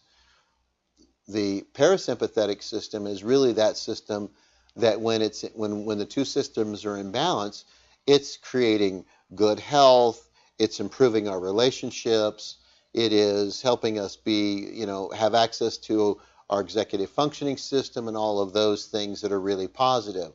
It is not a system that takes charge. In other words, when you're having an integrated brain, your central nervous system is in balance. It is really a parasympathetic system at that point. When arousal occurs, this system gets blown apart, and the hippocampus gets put to sleep, so to speak, and the amygdala system becomes the one in charge. It is not an integrated brain at that point. This system, the parasympathetic system, is not designed to do that. But it also doesn't work well if we're not integrating. Some people would like to say, well, isn't there some way we can get rid of the Hulk brain? No, we need it. We need it. You can't plan successfully without being able to pull your experience and project it into the future. If you're planning a vacation next year to someplace fabulous and you imagine yourself doing all those things, you're having to disconnect with this moment and project into the future. That's an amygdala function. We can't do without that function, but we don't want it to be running away with us either. Because if it's not mediated by the parasympathetic nervous system, then what we end up with is this chaos of the Hulk system rather than the integrated system that is Bruce Banner. I hope that adequately answered the question for the person that responded. Zach, were there any other questions that came in? Okay. So if this system is overdeployed, looking for danger, risk, and threat, what should you see? You should see rigid black and white thinking, sometimes thought of as irrational beliefs. You should see strong belief systems that are not really open to change well. You're going to see many negative internal dialogues. You're going to see many overly negative memories. You're going to see people that tend to be overly focused on finding pain, hurt, disappointment. They just tend to have a negative view of things, a negative expectancy of things. No tolerance for delayed gratification. Everything has got to be this moment in time. You're going to find relatively low ability to orient to the future and act towards the future. And you're going to find a lot of impulsivity, irrationality, illogical behavior, and you're going to see little consistent self-reflection and self-evaluation. When we see these things, particularly from a mental health view, we over and over and over again want to say that this person's got a problem. Well, they do, but it's not these things. These are naturally occurring, metabolically driven responses that are absolutely correct with the state of the body. The problem is not these. The problem is, how do we get the state of the body to change? And you can't do that through scolding, shaming, blaming, criticizing, and confrontation, which are the avenues that most people tend to move into when they are experiencing these things from other people. In other words, the strategies that almost everybody uses to deal with them only excites these and makes them worse. And then people are frustrated and they think of the person that they're working with being oppositional, or the person they're working with being defiant or belligerent or uncooperative. And the reality is, the approach that's being used isn't helpful. And we need to go for getting the body calm first. So a lot of times people ask, well, how does this system, how does this sympathetic system actually become in charge? It comes into being in charge because of the way we are built. So our body is designed to respond to the environment. Now, we start out in this world and we don't distinguish ourselves very much from the environment. So we are totally environmentally dependent. But as we have more experiences with the environment and more interactions with the environment, we shift a little bit. And now and as we shift, we begin to develop an internal environment and an external environment. So I have these things happen here, but I have an interpretation or an experience of them here. So it's not just an external environment. At some point, it's also an internal environment. And we tend to react to both. So sympathetic system dominance is driven by reactions to the environment. There's the out there environment, which is what we're reacting to quite often when we first start our life. But as we continue to develop, we're also having an internal environment, and the two are really kind of working with us all the time. Well, why is that problematic? Because a lot of the experiences I have externally create internal environments that are problematic. So let me walk you through some of the internal environment. If my external environment early in life is not helping me meet human basic needs, or my external environment in my present life is not helping me meet current basic needs, then I am developing an interior response set, an interior environment that I'm going to react to. So some of this might be seen as not feeling capable, not feeling successful, not feeling cared for, not feeling like I belong to a group or that I'm accepted by a group. I don't feel like I have the power to influence the world around me. I don't feel in control of my own life. I'm not getting the stimulation of mind and body that I should. I have not had fun. I'm not having fun and pleasure. I'm having difficulty having an understanding of what reality is. I don't appear competent to other people. I don't feel like I have worth or that I'm valued or esteemed by other people. I don't feel safe. I'm not feeling secure in the attachments that I have with others. And I have a sense that I don't have any real meaning. Things are purposeless for me.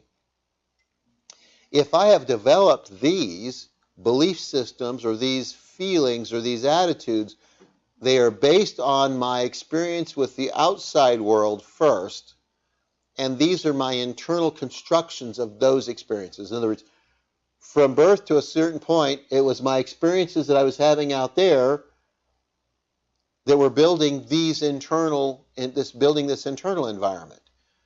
And as we have both external now and internal environment, we can have something happen in the environment that triggers not only a response physiologically from that, but we can also have it trigger one of these, and now we have an additional physiological response because of the internal environment activation. So what might be some of the things that you would see? Well, I might develop a fear of being judged. I might fear not measuring up to other people. I might feel like I'm not going to be liked or I'm never going to be loved, that if I fail, horrible things are going to happen. And what if I try and I fail? Then horrible things can happen. And what if I don't try and I still fail? And you run into all of those. What if I can never get any better than I am now? What if I am never competent? What if I'm always constantly worrying about what other people are thinking about me? What if I really can't do this? These are some of the fears that fill up that internal environment. And fear triggers the sympathetic nervous system to move online. So we have an external thing. Let me give you an example. Someone gives you a look like, oh, you again, which could come from a neighbor, it could come from a parent, it could come from anybody in your life, and it triggers a response to you. And then you feel like, well, they don't like me. I wonder if they're ever going to like me. What if they never like me? And now your internal fear kicks in. So you have one dose of cocktail and now a second dose of cocktail. But it's all based on the environment. First, the external environment, and now the internal environment. If I cannot keep this body relaxed, if I cannot keep this body in balance, then these two environments, co-reacting to each other, are going to have greater likelihood of blowing me up into the Hulk much more frequently. So when the sympathetic system dominance is occurring, it makes it difficult for us to behave in rational ways. So I'm going to be really bold. If you want people to be intentional and you want them to be deliberate, you want them to do things on purpose, you want them to be able to follow through on a plan, if you want them to operate according to some value system, whatever that is, have integrity to that, if you want them to grow on purpose and to learn and to be able to have adequate relationships with other people, you need them in a balanced central nervous system. You need them balanced. That's not sympathetic dominant. None of those activities are really available to a person, not because they don't want them, not because they don't cherish and would love to have them, but because metabolic, biological changes going on in their body interfere with them being able to do these things. And if that's the case, then we need to rethink what we do. So how do we define trauma is really shifted in a lot of ways, and we more or less look at trauma now as it's the body's reaction to sympathetic system dominance that has occurred either continuously or repeatedly, creating changes in the central nervous system. Well, why is that important?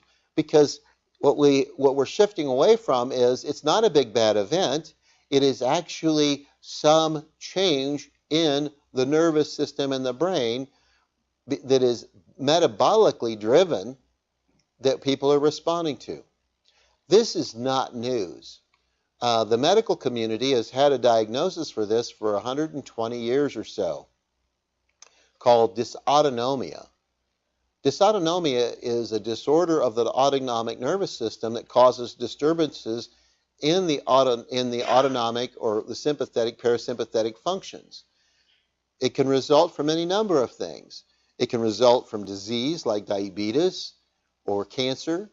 It can result from injury. It can result from poisons and toxins. And it can also happen because of adversity and trauma.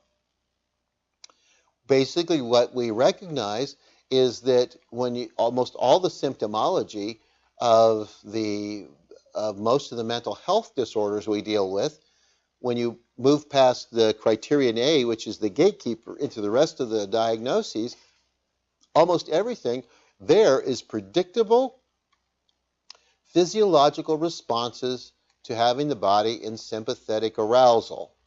And what we have done in the field of mental health in particular is we've made people crazy or pathological because their bodies are behaving as designed.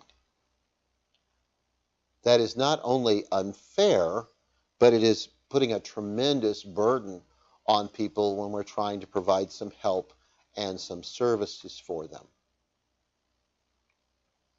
So not only do we change our emotion, thinking, and behavior, but we also change socially when we are moved into a state of arousal.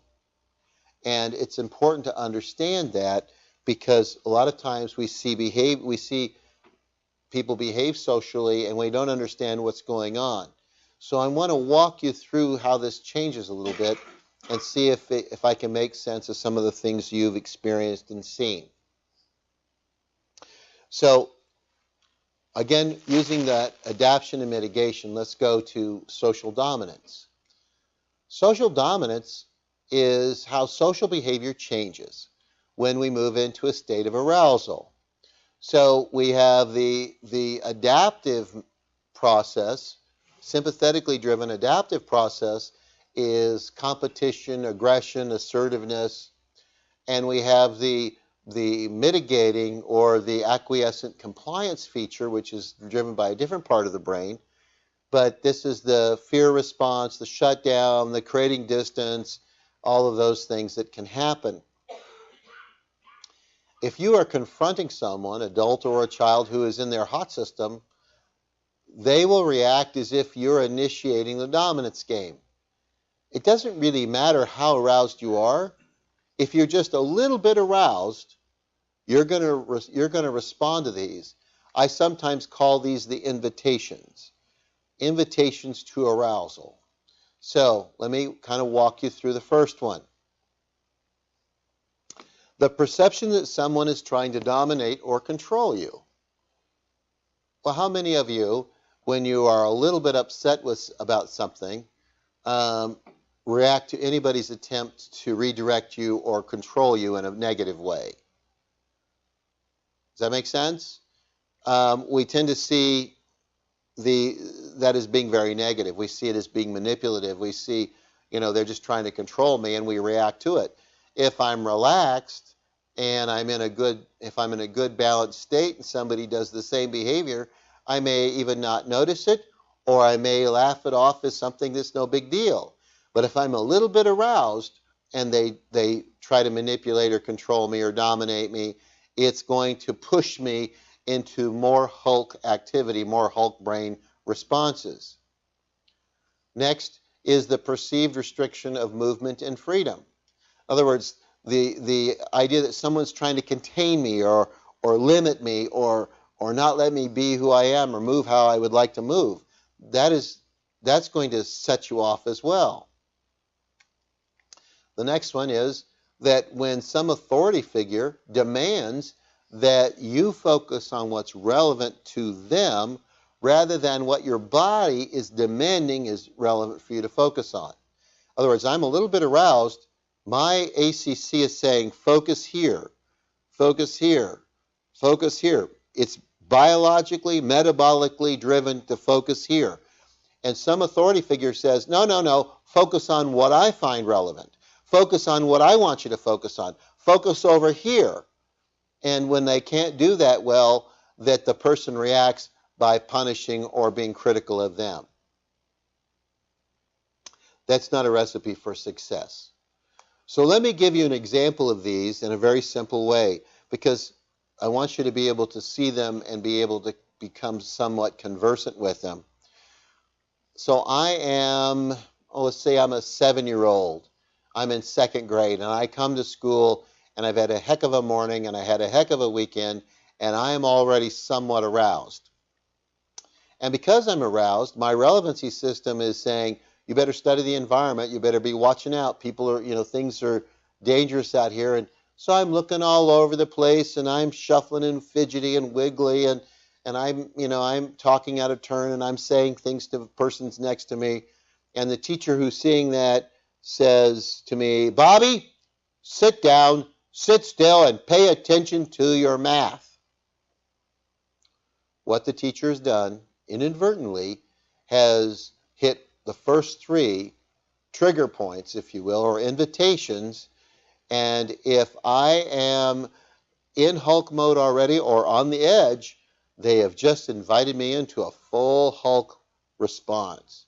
So now if I'm an adapter, If I'm a real good adapter, then I'm going to probably be aggressive or assertive, or I'm going to say bad words, or I'm going to throw a desk, or I'm going to hit my neighbor, and I'm probably going to find myself on the way to the principal's office.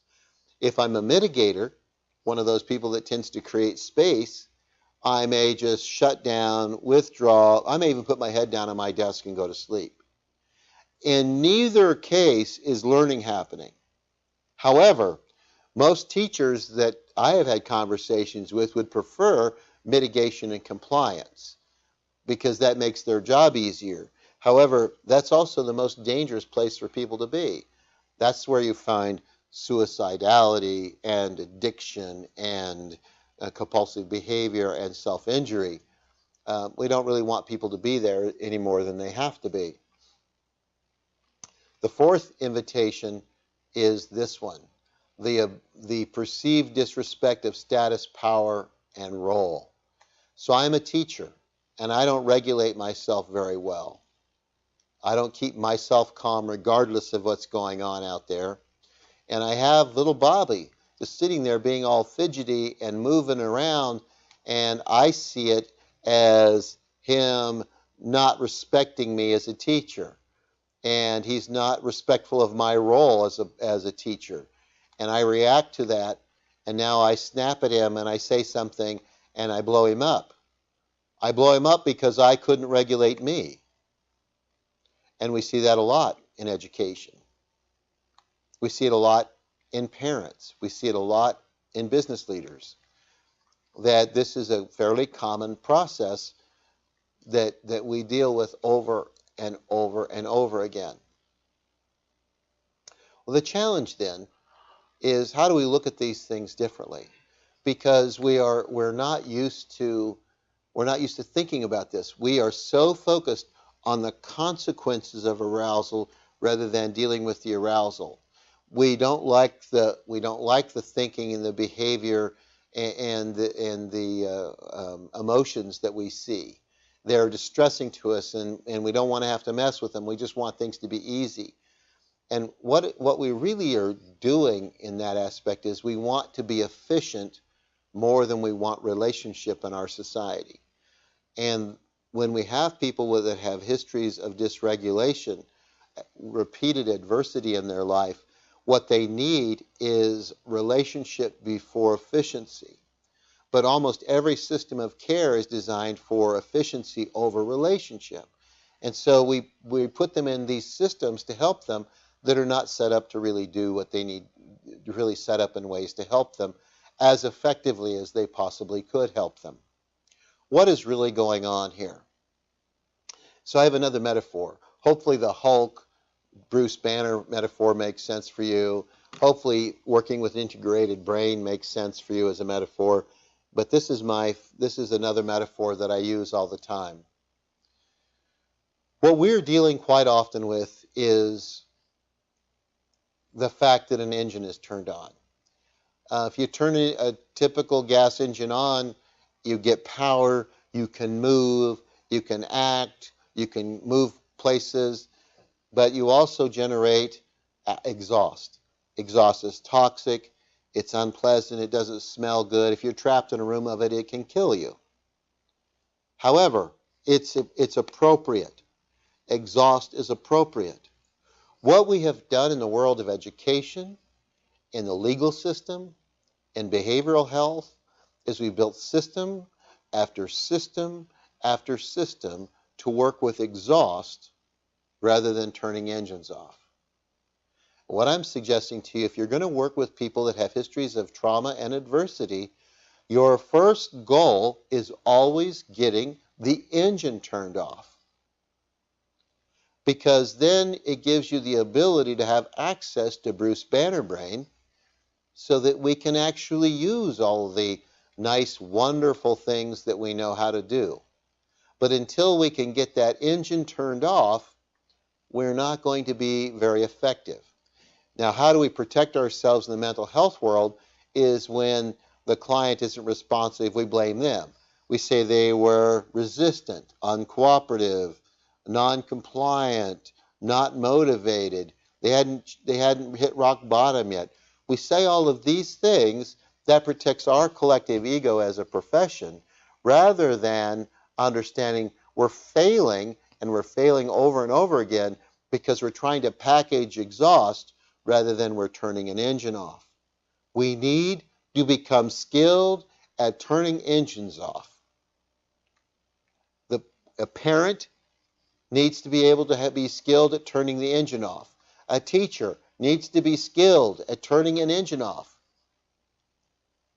We need to stop focusing so much on the exhaust, which is only appropriate, metabolically driven responses to having the engine on.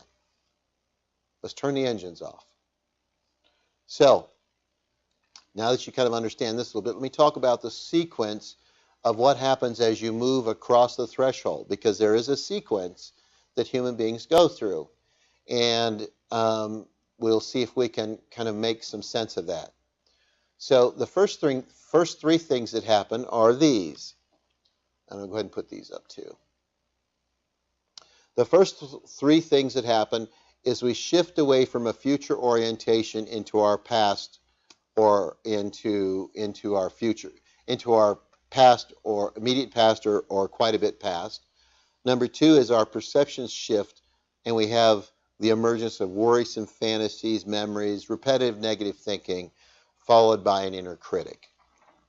So let me give you an example of what this can look like so you have a real life version for yourself. So you need to get someplace, and you're driving there in a car. And it's really important that you get there soon. And as you are driving down the road, in your rear view mirror, you see police lights come on. So if police lights have come on in your rear view mirror before, were you thinking about where you're going at that moment? Or did you immediately shift into your history and wonder, what did I do? Or what am I doing? And how many of you have noticed that worrisome fantasies kicked in? I'm going to get a ticket. This is going to cost me a lot of money.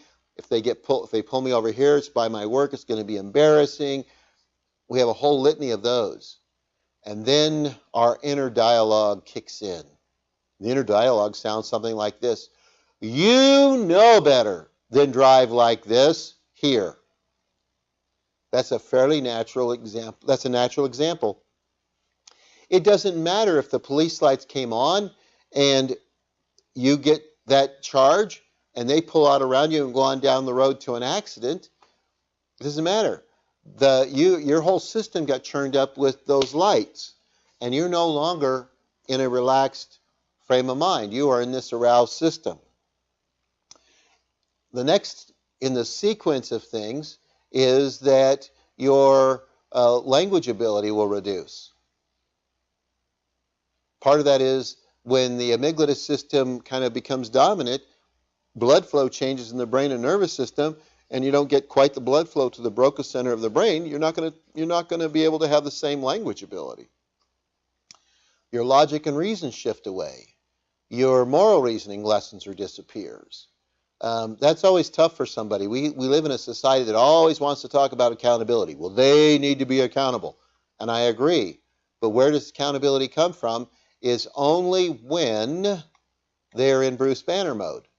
Society can hold people accountable, but people holding themselves accountable is really only going to happen when they're in a regulated state. I had somebody take exception with me on this. I was in the Dallas area doing a workshop, and I had some pastoral counselors in the audience.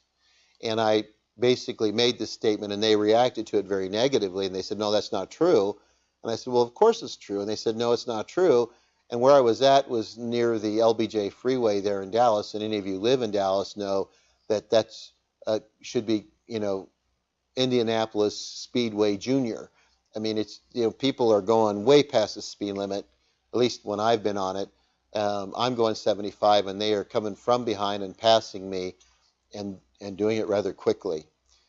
So I was teasing him about, so did you drive here on the LBJ today? And he goes, well, yeah. And I said, so were you going the speed limit? And he kind of laughed. So I was going about 90. And I said, so if you had gotten pulled over by a police officer and they walk up to your car and they are going to say to you, "Sir, do you know how fast you were going?" And you're going to say, "I don't know." Or you're going to tell them, "I was going 90." Well, and he said, "I'm not going to tell him I'm going 90. I'd get in trouble." But you just told me that your moral reasoning and your moral values don't change based on your level of arousal. He said, "But I'm not going to get myself in trouble." And I said, "You've just proven my point that when you're aroused, you're no longer moral." And he goes, "Well, I don't agree." So it took me 3 or 4 more examples to kind of make the point. But moral reasoning, in other words, our own inward ability to live a life with integrity, in other words, to live by those value systems we say we believe in, require us to be in a balanced system, to be in Bruce Banner mode. Next, we find people are more reactive to perceptions, and we find that they tend to be reactive rather than intentional. This is the natural sequence. Boom, boom, boom, boom, and you're above threshold, and these are the ways you behave. Now, there's some other things that happen. As you get to the threshold and move across it, you're also going to see a downregulation of the medial prefrontal cortex. In other words, the system that is necessary for impulse control is now getting turned down.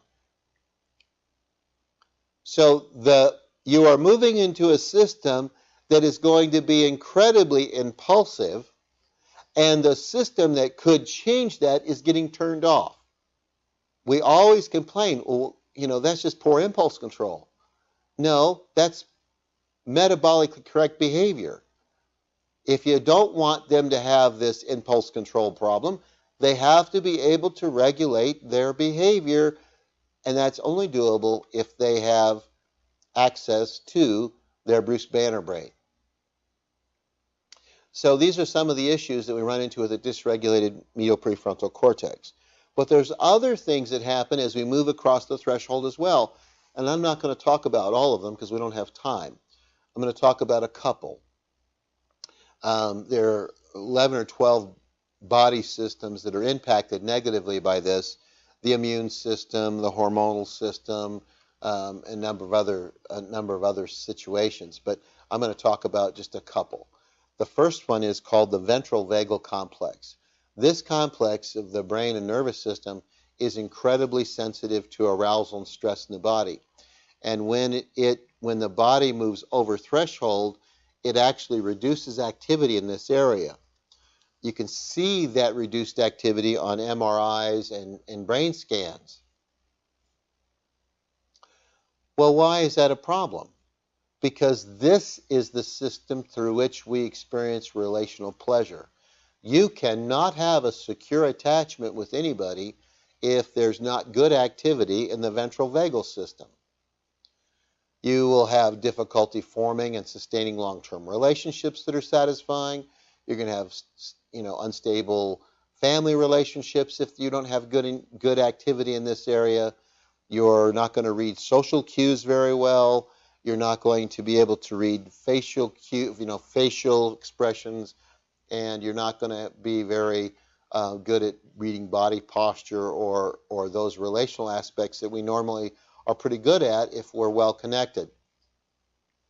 Why? Because this system is getting suppressed. Every time we move across threshold, this system is suppressed.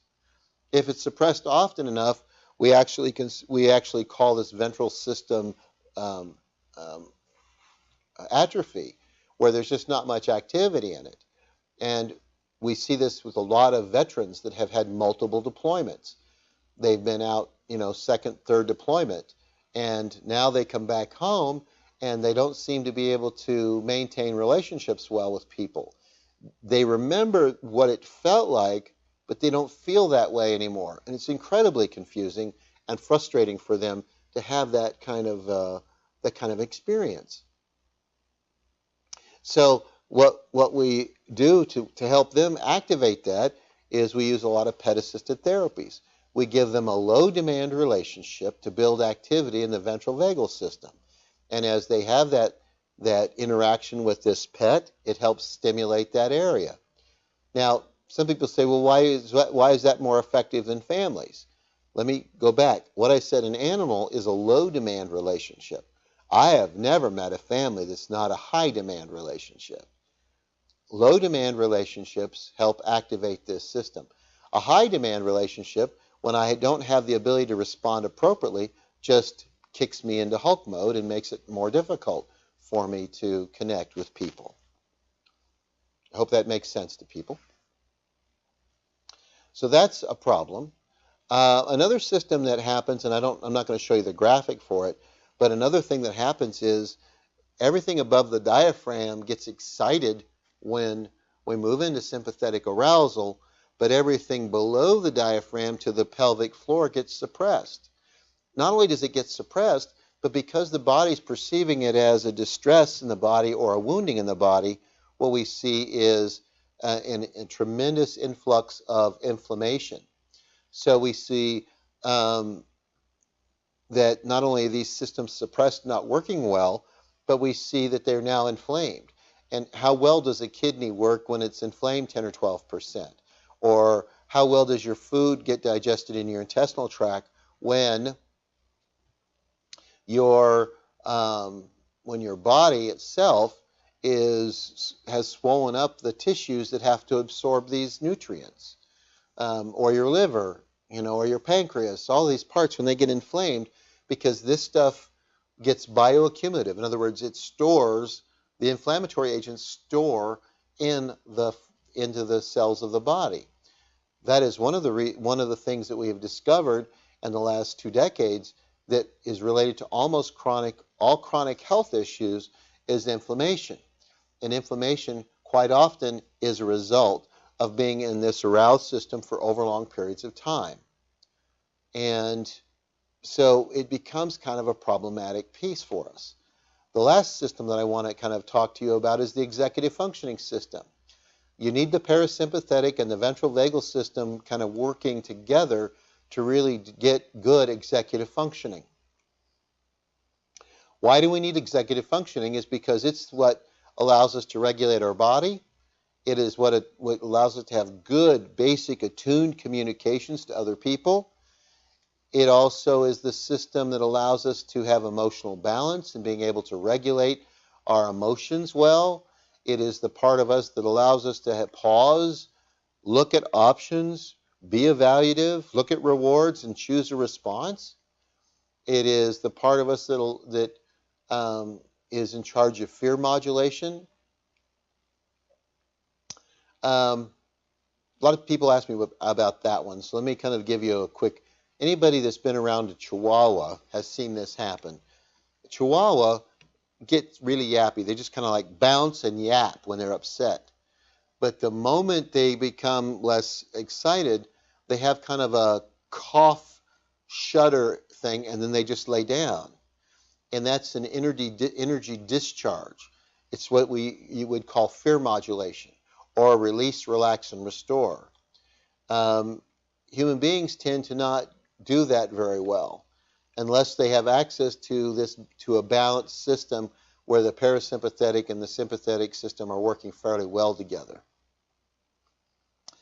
Empathy is an executive functioning system activity. Insight, discernment, judgment, self-evaluation, self-reflection, moral awareness, intuition, spiritual feelings, and finally, a significant part of our identity are tied to executive functioning. So what happens is when the sympathetic nervous system becomes dominant and we move out of Bruce Banner brain into Hulk brain, the natural consequence of moving in there, the metabolic shift that happens, what kind of a shift? The metabolic change. Is it being willful or difficult or obstinate? No, it is a metabolic shift that happens. And as the metabolic shift happens, we lose access to these things. And that means we can't do them anymore. Why is that a problem? Well, because almost all services that we have out there have to have people in this mode in order to be able to function. If you want somebody to use, for example, in therapy world, if you want them to be able to use cognitive behavior therapy, they have to have access to these things because they won't be able to do it if they're in Hulk mode. So essentially, If the parasympathetic and ventral vagal systems are working together, then you should be able to do all of these things. Regulate your body, have good communication, balance your emotion, be able to pause and select an option and then act on it, be able to reduce your arousal in your body through a relax, release, and restore response. Empathy, insight, all of these things are necessary. Almost all services, at least in the human services that I'm aware of, require the client or the patient or the person receiving services to be in this mode. Well, the problem with that is, if I'm even in an educational setting, if I'm a teacher and I'm wanting somebody to learn and be able to process and make sense of things and be able to organize it, they have to be in this mode.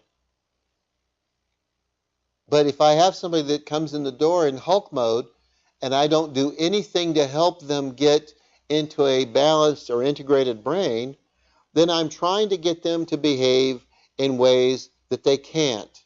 Not because they don't want to, but because their metabolism is still in a state of arousal to the point where they can't do these things. This isn't an act of willfulness. This is an act of biology. If that system is pulled apart and it's not working well as an integrated brain system, then we don't have access to do these things.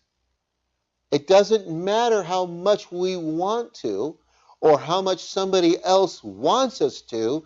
We are operating within the confines of this physical package, and it's designed to operate a certain way, and you cannot get what you want out of it unless you're in the right state.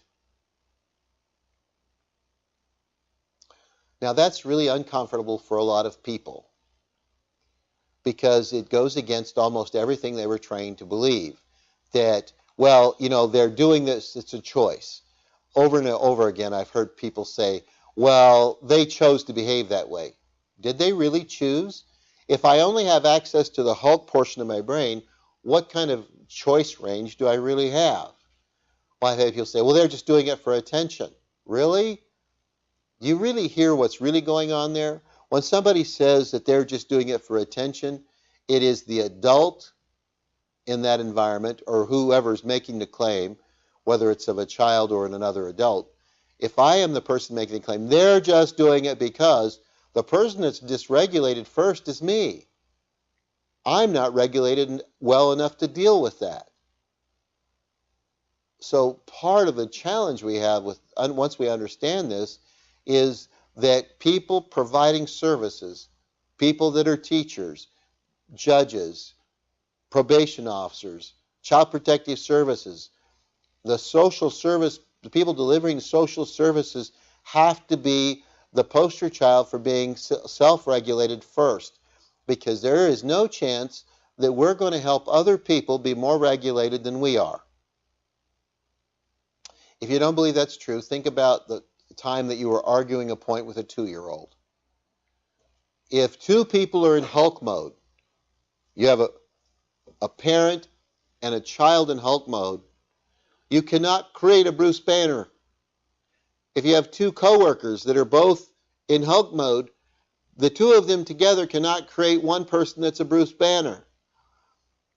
You need at least one person that's in Bruce Banner mode to help the person that's in Hulk mode move in this direction. It doesn't happen the other way. What does that mean? The ultimate responsibility of being in any care profession is being good at keeping ourselves regulated no matter what other people are doing, no matter what the environment is kind of bringing to us. Now, nobody will be perfect at that, but as much as possible, keeping us regulated is the first step in being able to deal with this once we understand this information, because we cannot expect anybody to outregulate us and grow. Whether that the child is certainly not going to outregulate the parent, the student is not going to outregulate the teacher, and so on. Now, why is this all important? I've given you some of the basic science behind this, but the reality is that a lot of this has been known for a long time. Most of the science that I'm basing this on is 20 years old, and some of it older than that. It's been around a long time, but we don't see it penetrating in services. We don't see it changing the way schools are operated or mental health services are operated much. We keep doing the things that we've always done, and we're frustrated that we're not getting good responses out of them. The challenge is huge. One of the first real clues that this was a problem scientifically, I mean, I think intuition and experience have said it's been a problem for, a long time. As long as there's been history. But one of the scientific things that pointed this out was when the ACEs study was developed. And it came out of the work of Dr. Vincent Folletti and Dr. Robert Andis from the CDC. Essentially, what they discovered, and I don't know that I'm going to talk about the history of it. You're more than welcome to read more about it and go to the CDC site and pull the data down and read it if you'd like. But essentially what they found is that adversity in early childhood put people on a lifelong path of ill health, to where chronic illness emerged and mental health services were more likely to be used. And in fact, as the research has continued, what we know now is that 9 out of 10 people with chronic health conditions have an ACE score of 4 and higher, and 9 out of 10 people that seek mental health services have an ACE score of 4 and higher. So what does that really mean? Because unless you have an understanding of this, that's kind of novel territory for you. They did this ACE study, and what they found was some pretty remarkable things. First, that it is a really important public health issue, that we are spending billions of dollars that we really don't need to spend because we are dealing with the aftermath of dysregulation rather than interfering with, getting people regulated and keeping them regulated through their lifespan. What we're doing is dealing with the consequences of their lifelong dysregulation. Also, when dysregulation occurs early in life, then what you have is a most vulnerable time for a child. They're in this developmental process.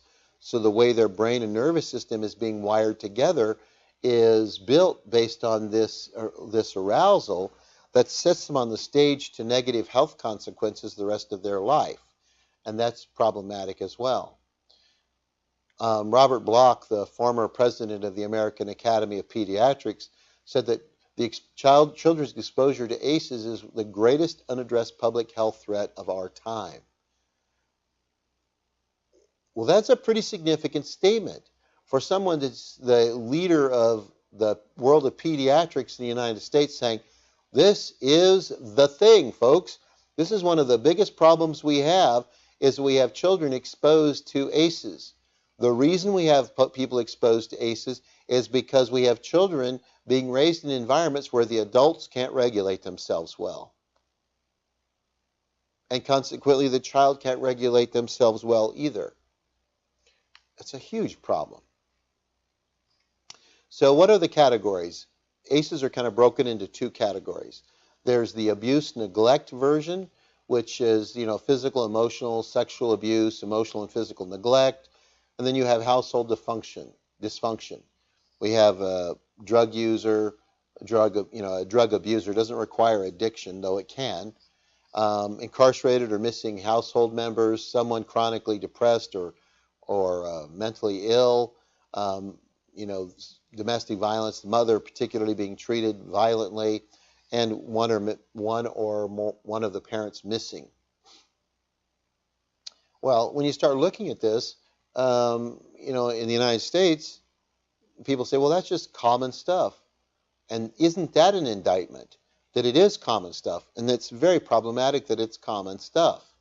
So the real rub on this is that when you start looking at these, you find that number one, they're surprisingly common, and that there was what we call a dose response, that the more of these you had, the more likely you were to have health risks later in life. So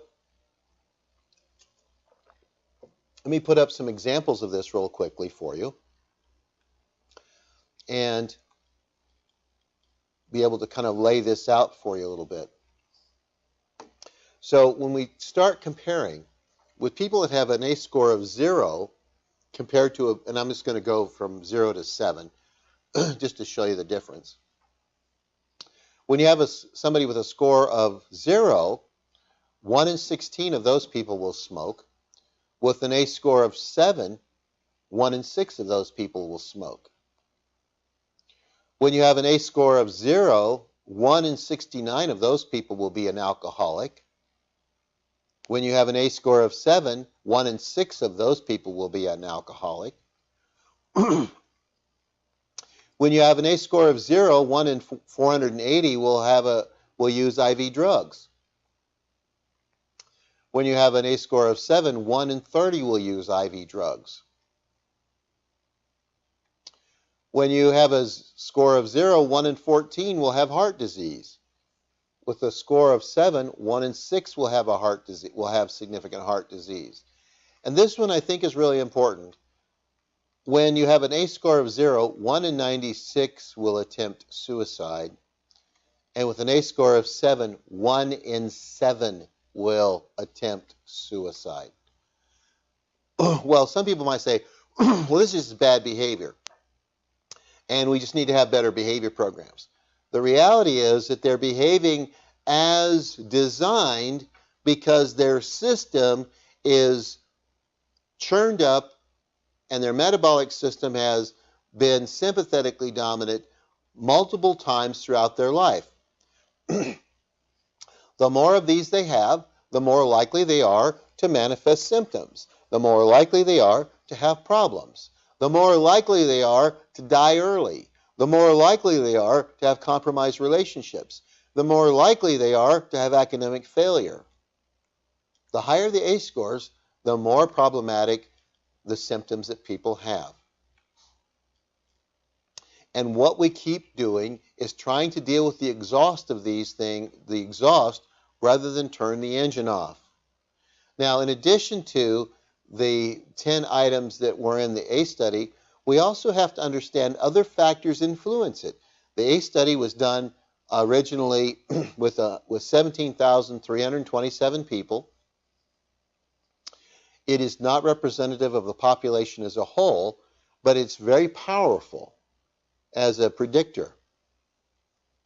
The initial participants were 80% white, 74% were college graduates, with a good number of those, I think the number is around 50%, that had post-baccalaureate degrees or advanced degrees.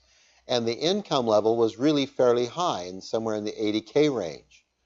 Well, why? Well, Kaiser Permanente was North San Diego, Central California. A lot of their clientele were in the technology industries, the Silicon Valley area. So it makes sense that the people in that would not be representative of the entire population. When we start looking at broadening it out into systems as a whole, we start to see that there are other factors which we did not take into consideration with the ACE studies that are also problematic. And a lot of times we label those as ACEs 2 or adversive community experiences. What are the adversive community experiences that are also now layering another layer of distress on this already activated system? When you look at, this was a study done of 10,000 or almost 11,000 people, mostly children under 18. What they found was that there's all of these different kind of things happening. There's all sorts of losses in addition to the 10 items of the ACE studies. So we have to really understand this. ACE score of 4 and more, you are 1,550% more likely to commit suicide, 250 times more likely to have heart disease. And you can see the rest of the list there. So that means, just all things being equal, I'm going to be at more risk because of my history of adversity. And what we aren't doing well, and we aren't really helping people think through and be able to do this successfully, is we are not helping set situations up where we're turning the engine off. We need the teachers to be skilled at turning the engine off. We need parents to be, not only to keep their engine turned off, but to help their children turn off the engine in their environment. Because the cost of not being able to do this is incredible. In the mental health world, we know that people who have an ACE score of 4 and above are 3 times more likely to have affective disorders. They're more likely to have anxiety disorders. They're more likely to have phobias. They're more likely to have panic disorders. They're 10 times more likely to have panic disorders. They're more likely to be labeled with antisocial personality. They're 10 times more likely to have self-harm. They are going to have more hallucinations than other people. This is really problematic when we're talking about the consequences of having the sympathetic system in a state of arousal for over long periods of time. So now that you know this and you've been exposed to it, the real question then becomes, what can you do? Hang on a second. My slide just froze up. I hate that when that happens. Oh, that's good. I'm going to move it forward a little bit.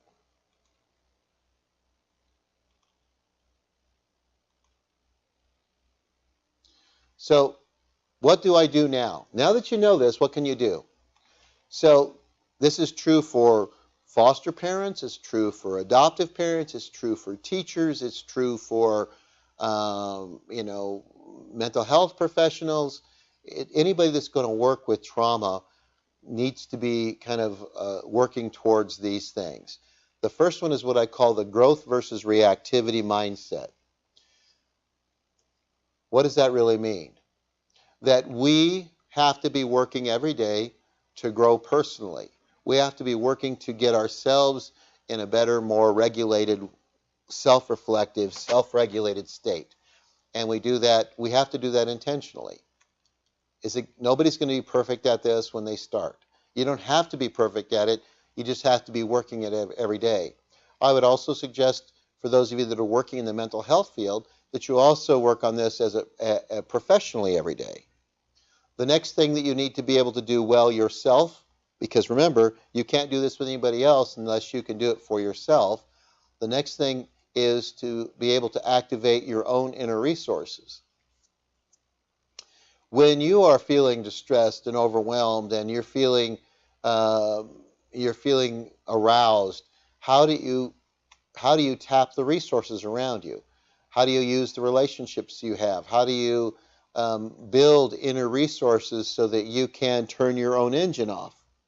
A lot of people do that in different ways. They do it through practicing a faith, through learning, through exercise, through whatever it takes.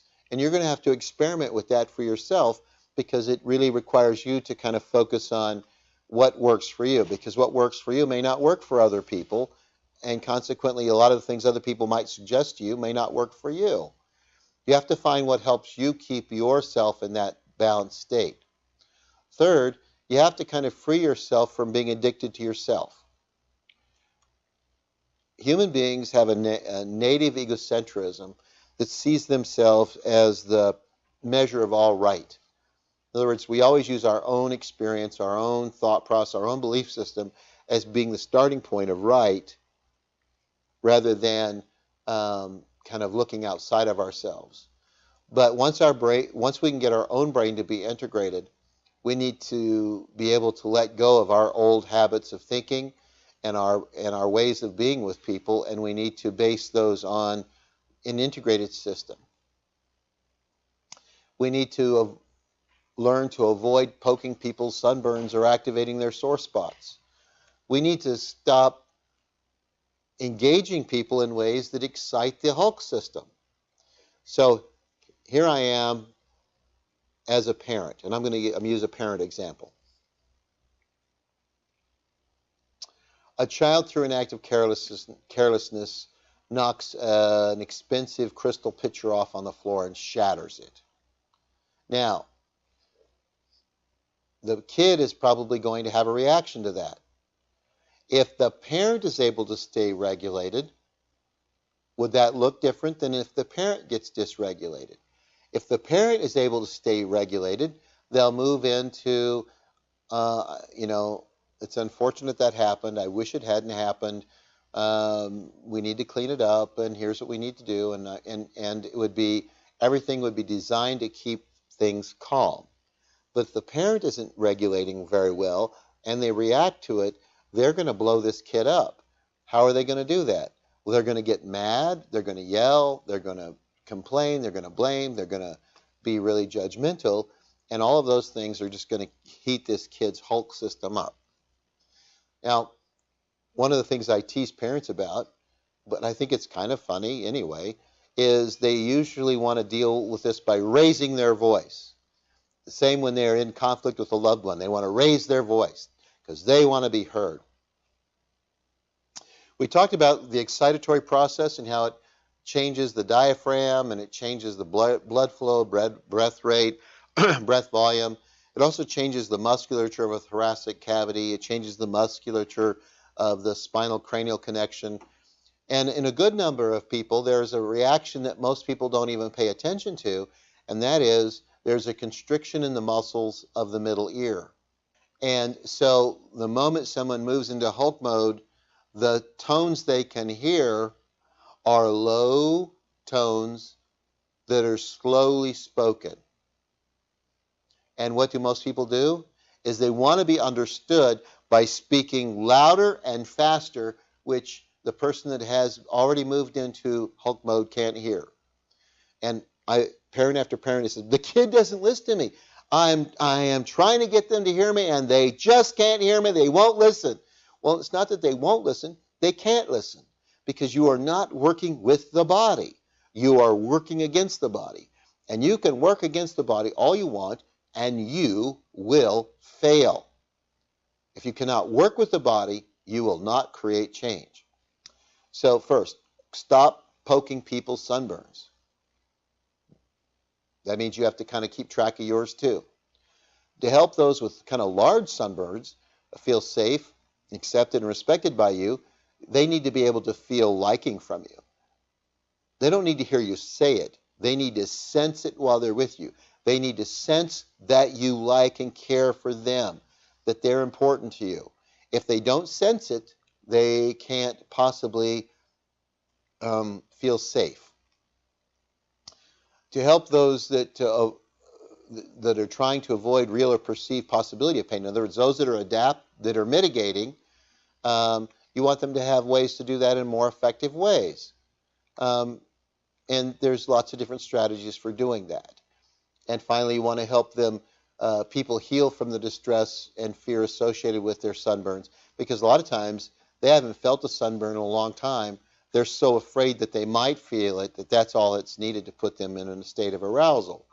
So getting them regulated will give you a place where you can work on that. Ultimately, I guess what I'm asking people to do is, if you are going to work in the human services arena, if you're going to work as a counselor or a teacher or a parent or a foster parent, if you're going to be a state worker in one of the agencies that deals with the pains and misery of people, the goal really is to become an amygdala whisperer. How do we calm that amygdala down? How do we help people access their Bruce Banner and stay out of Hulk? How do we help them move into a state of integration? And that's really the goal for what we're trying to do. Now, there's lots of ways to do that, and this is basically just an introduction to trauma-informed care, which is the why do we want to do these things. It's not giving you things you could do. There's a lot of it out there. There's a lot of trainings out there for how do you help people get into a regulated state. But I've done a fairly good job, I think, this morning of kind of laying it out for you. Just a second, I'm going to check with Zach and see if there's any more questions from the audience that I need to answer.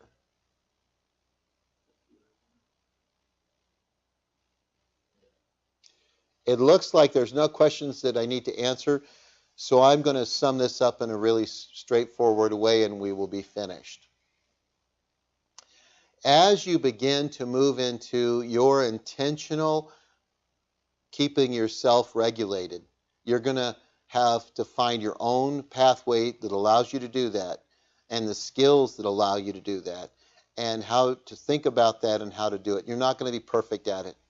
A lot of times people are terrified to start something until they already have it perfected. And so I want to address that directly with you. You really only have one job in life, and it applies to this as well as most of our other roles as human beings. One job and one job only. And this is it. You might call it Bob's philosophy of life.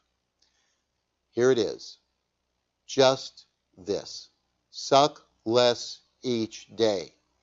You can do that. Everybody can do that. So you're not going to be perfect at any of this stuff.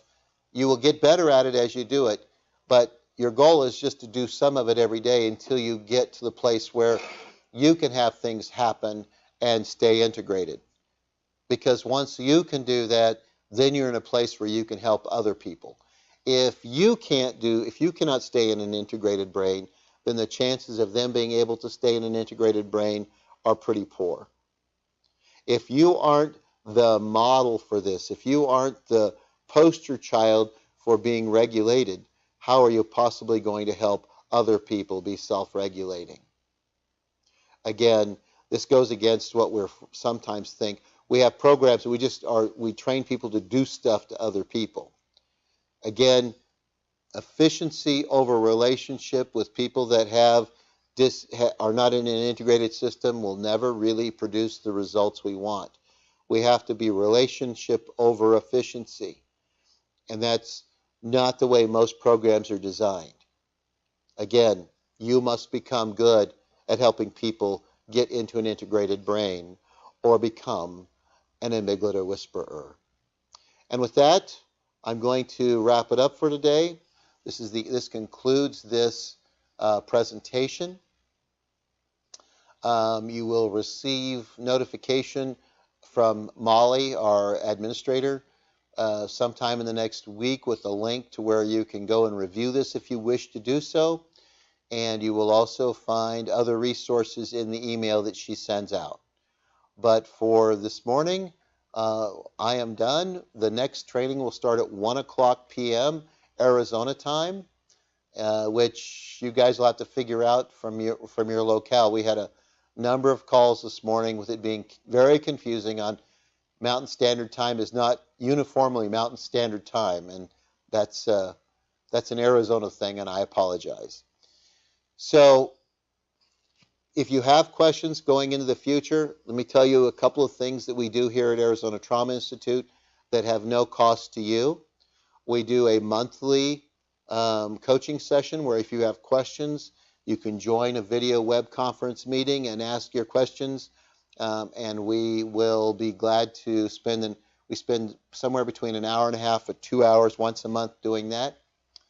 And then we have a series of lunch and learns, which are like brown bag lunch type of activities where we do them once a month, and they're on a variety of topics. We actually have one coming up on 2 days on the 25th, and we'll be doing the first half of this presentation, but it'll be in Spanish.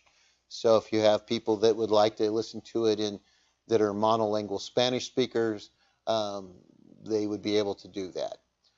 I won't be the speaker, but one of our staff that speaks Spanish will be. Other than that, if you have questions or you need resources, make sure you email Molly or you send an email to aztinfo at our website, and we'll be glad to send you resources, research. We will, direct you any way we can to help support you putting this stuff into practice. With that, I'm going to give Zach the all clear to take us off, and join us again at 1 o'clock p.m. where Crystal Kruger will be talking about being a resilient parent.